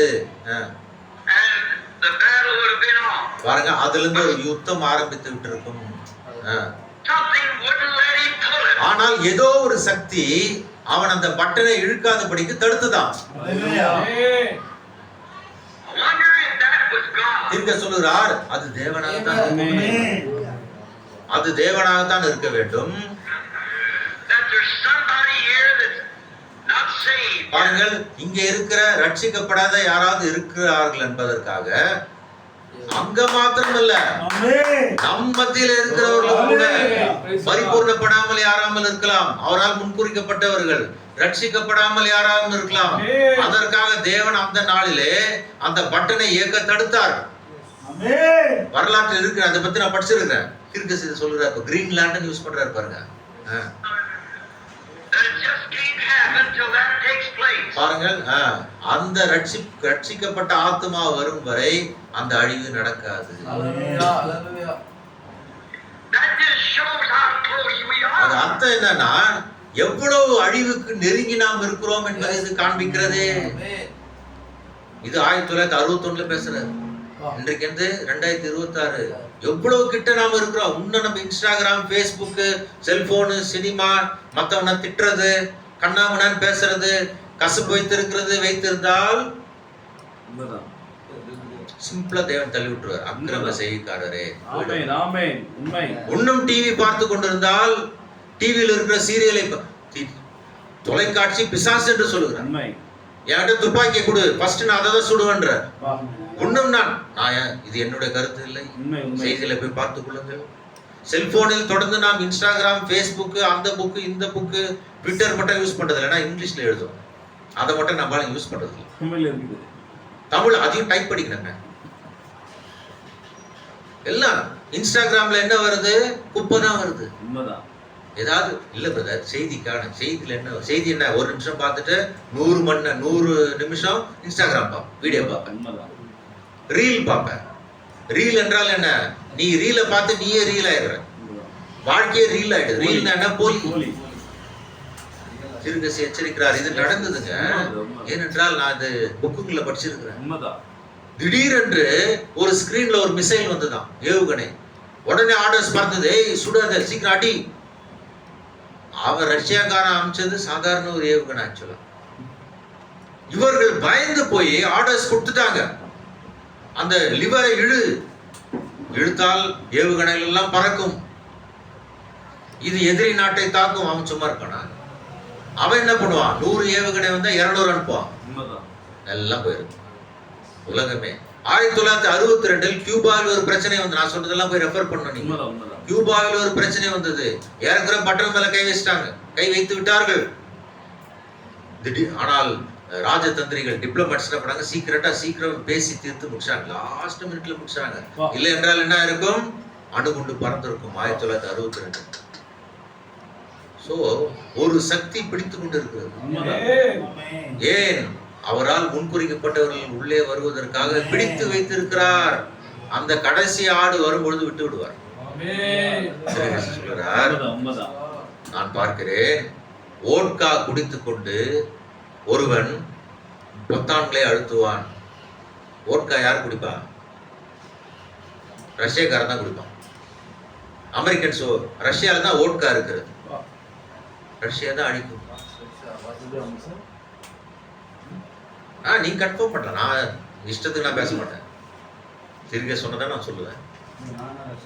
பாருங்கள், ஆமோஸ் கேட்கிறார், நானா ரஷ்யால தான் வந்திருக்கிறேன் கேட்கிறார். இவரு கேட்கிறாரு, அப்படியா அப்படின்னு கேட்கிறாரு. ஏன்னா நம்ம பார்த்ததெல்லாம் பட்ட சாராயம், ஓர சாராயம், நான் பார்த்தது இல்லைங்க, கேள்விப்பட்டதுதான், நான் கேள்விப்பட்டதுதான். அதெல்லாம் பாருங்கள், மிகவும் சமீபமா இருக்கிறது. திருக்கசி முத்திரைகளை சொல்லுகிறார், அணுகுண்டுக்கு தீவனமாக ரெடியா இருக்கிறது உலகம். அணுகுண்டுகள் இன்றைக்கு அதை விட 50 மடங்கு 500 மடங்கு சக்தி வாய்ந்த குண்டுகளை வைத்திருக்கிறார்கள். கற்பனை பண்ணி பாருங்க, இந்த உலகம் world is a better place to live பாட்டு பாடுறான். வாழ்வதற்கு உலகம் நல்ல இடம். அப்படியா? தேவன் பார்த்தார், கொரோனாவை அமைச்சு விட்டார், கொரோனாவை அனுமதித்தார். பாருங்கள், அந்த பாட்டை இப்ப எவனும் பாடுறதில்லை. சோ நாம் இங்கிருந்து கடந்து செல்ல வேண்டிய நேரம் வந்து விட்டது. பாருங்கள், நாம் இன்று விழித்துக் கொள்ள வேண்டியவர்களா இருக்கிறோம். செய்தியிலே விழிக்க வேண்டும். விசுவாசிகள் ஜாக்கிரதையா இருக்க வேண்டும். பாஸ்டரும் சரி, விசுவாசிகளும் சரி, சமம்தான். 7ஆம் முத்திரையில சொல்றாரு, பாஸ்டர் பெரியவர், இவர் பெரியவர், அவர் எல்லாம் ஈக்குவல் காடுக்கு முன்னாடி. ஆகவே காலம் மிக சமீபமா இருக்கிறது. தேவனுக்கென்று நாம் பயிற்றுவிக்கப்பட்ட போர் வீரர்களாக ஆக வேண்டும். ஆகவே இந்த போராட்டங்களுக்கு என்று தேவன் நமக்கு பயிற்சி கொடுக்கிறார். கம்யூனியன் எடுக்க போறீங்க, இதை ஒரு சடங்காச்சாரமா எடுக்காதீங்க. ஏனென்றால் உங்கள் தவறுகள் எல்லாம் அறிக்கையிட்டு இதை செய்யுங்கள். கம்யூனியன் மட்டும் கம்பலே பண்ண மாட்டாங்க, அவன் மனசாட்சி பட்டு எடுக்கும். தேவன் கொடுத்த கடமைகளை செய்யுங்கள். உங்கள் தசம்பாகங்களை கரெக்டா கொடுங்க. ப்ராஃபட் தசம்பாகம் கொடுத்தாரு ஊழியக்காரருக்கு, தீர்க்கதரிசி கொடுத்தார் தசம்பாகம். ஆக ஊழியக்காரர்கள் தசம்பாகம் கொடுக்க வேண்டும். தேவனுடைய கடமை போன தடவை நான் செஞ்சேன். 2வது கடமை, கடன் வாங்கியிருந்தால் அவன்கிட்ட போய் எக்ஸ்கியூஸ் கேட்கணும். நம்மளும் கடன் வாங்கிட்டு சைலண்டா மறைஞ்சிடறாங்க. அவன்கிட்ட போய் சொல்லணும். ப்ராஃபட் சொல்லுகிறார், அது கிறிஸ்தவத்துக்கு கெட்ட பேர் கொண்டு வருது. சொல்லணும், என்னால கொடுக்க முடியல, நான் அப்புறம் கொடுத்துருவேன், அதுவே போதுங்க. அவனே தேவன் ஏன் விட்டு வேணா பண்ணி வச்சு கட்டுருவான். தேவன் அவர் அளித்த ஒவ்வொரு கடமையும் செய்ய வேண்டும். இந்த வார்த்தையில வளர வேண்டும். தசம்பாகங்களை கரெக்டா செலுத்தணும். உங்களுக்கு சம்பள டேட்டு தள்ளி போச்சுன்னா டென்ஷன் ஆயிடு. ஏன்டா சம்பளம்? ஆனா தசம்பாத்து என்ன பண்றீங்க? 4வது வாரம், 7வது வாரம் பண்ண, சாரி அப்படிலாம் வாரம் இல்லை, 3வது வாரம் நீங்க எப்ப நினைக்கல கொடுக்குறீங்கல்ல, கரெக்டா தேவனுக்கு கொடுத்துருங்க. கடமைகள் பேசிக், நான் உங்களுக்கு பேசிக் தான் இப்ப சொல்லி கொடுத்துருக்கிறேன். பேசிக்ல ஸ்ட்ராங் ஆனாதான், இல்லைன்னா நேபுகாத்நேச்சார் பார்த்த சில மாதிரி ஆயிடும், களிமண் கால் ஆயிடும். உண்மைதான். உடம்பெல்லாம் இரும்பாயிட்டு கால் களிமண்ணா அடிப்படை ஸ்ட்ராங்காக இருக்கும். ஆகவே வாய்ப்பு கொடுத்த சகோதரன் பாஸ்டர் மனோவாய் கர்த்தர் ஆசீர்வதிப்பாராக. அவர் எல்லோருக்கும் நன்றி. God bless you.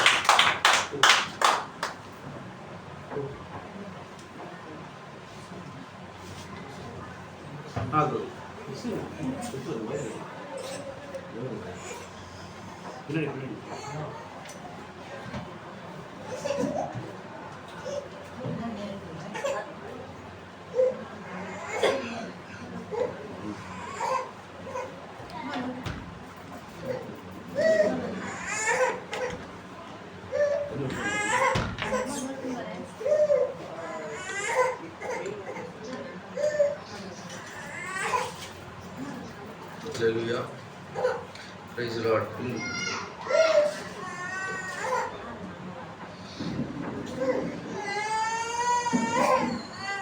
கர்த்தருடைய வார்த்தை கேட்கும்படியாய் தேவன் நமக்கு கிருபை பாராட்டினார். Hallelujah. எத்தனை பேருக்கு இந்த வார்த்தை புரிஞ்சது சகோதரர்களே? தேவன் நமக்காக ஒரு அருமையான வார்த்தை நம்மத்திலே பேசி செய்தார். Hallelujah.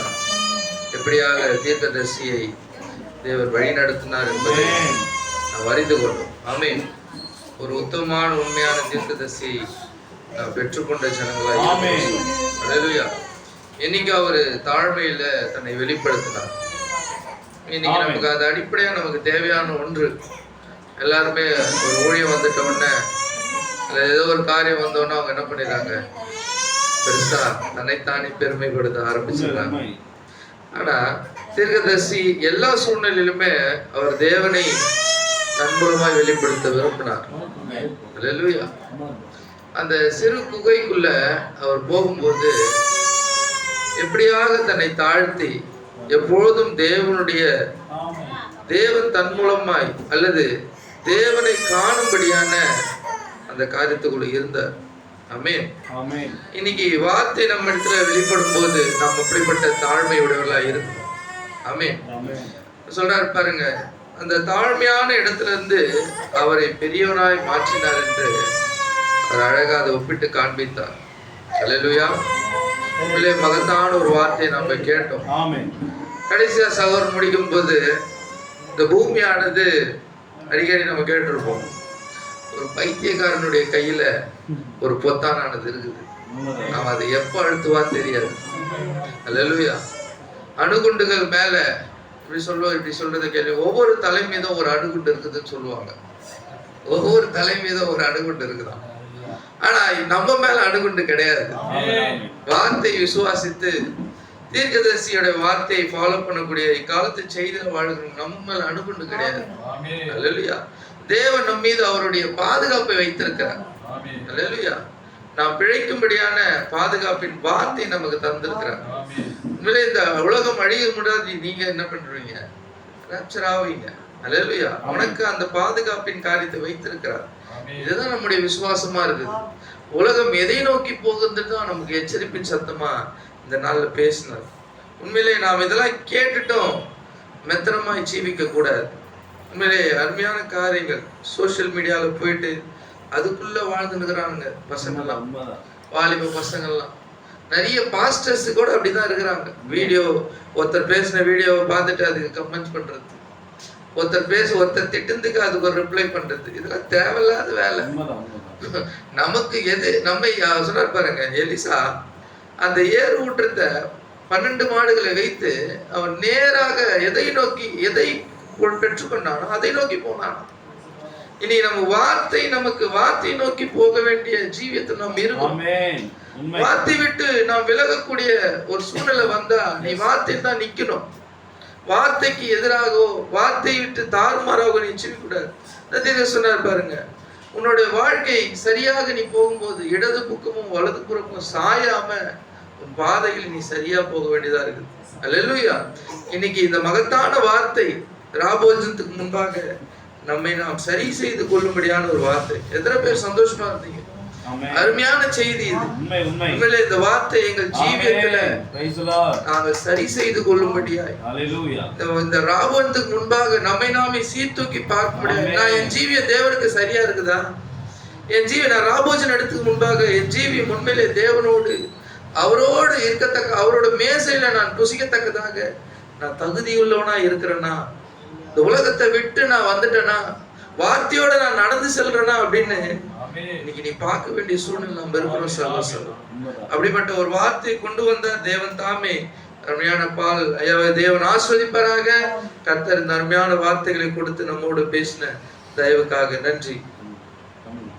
நாம் அப்படியாக கண்களை மூடுவோம். சகோதரன் கேட்ட வார்த்தைக்காக நன்றி சொல்லி அப்படியாக ராபத்துக்குள்ள கடந்து செல்லலாம்.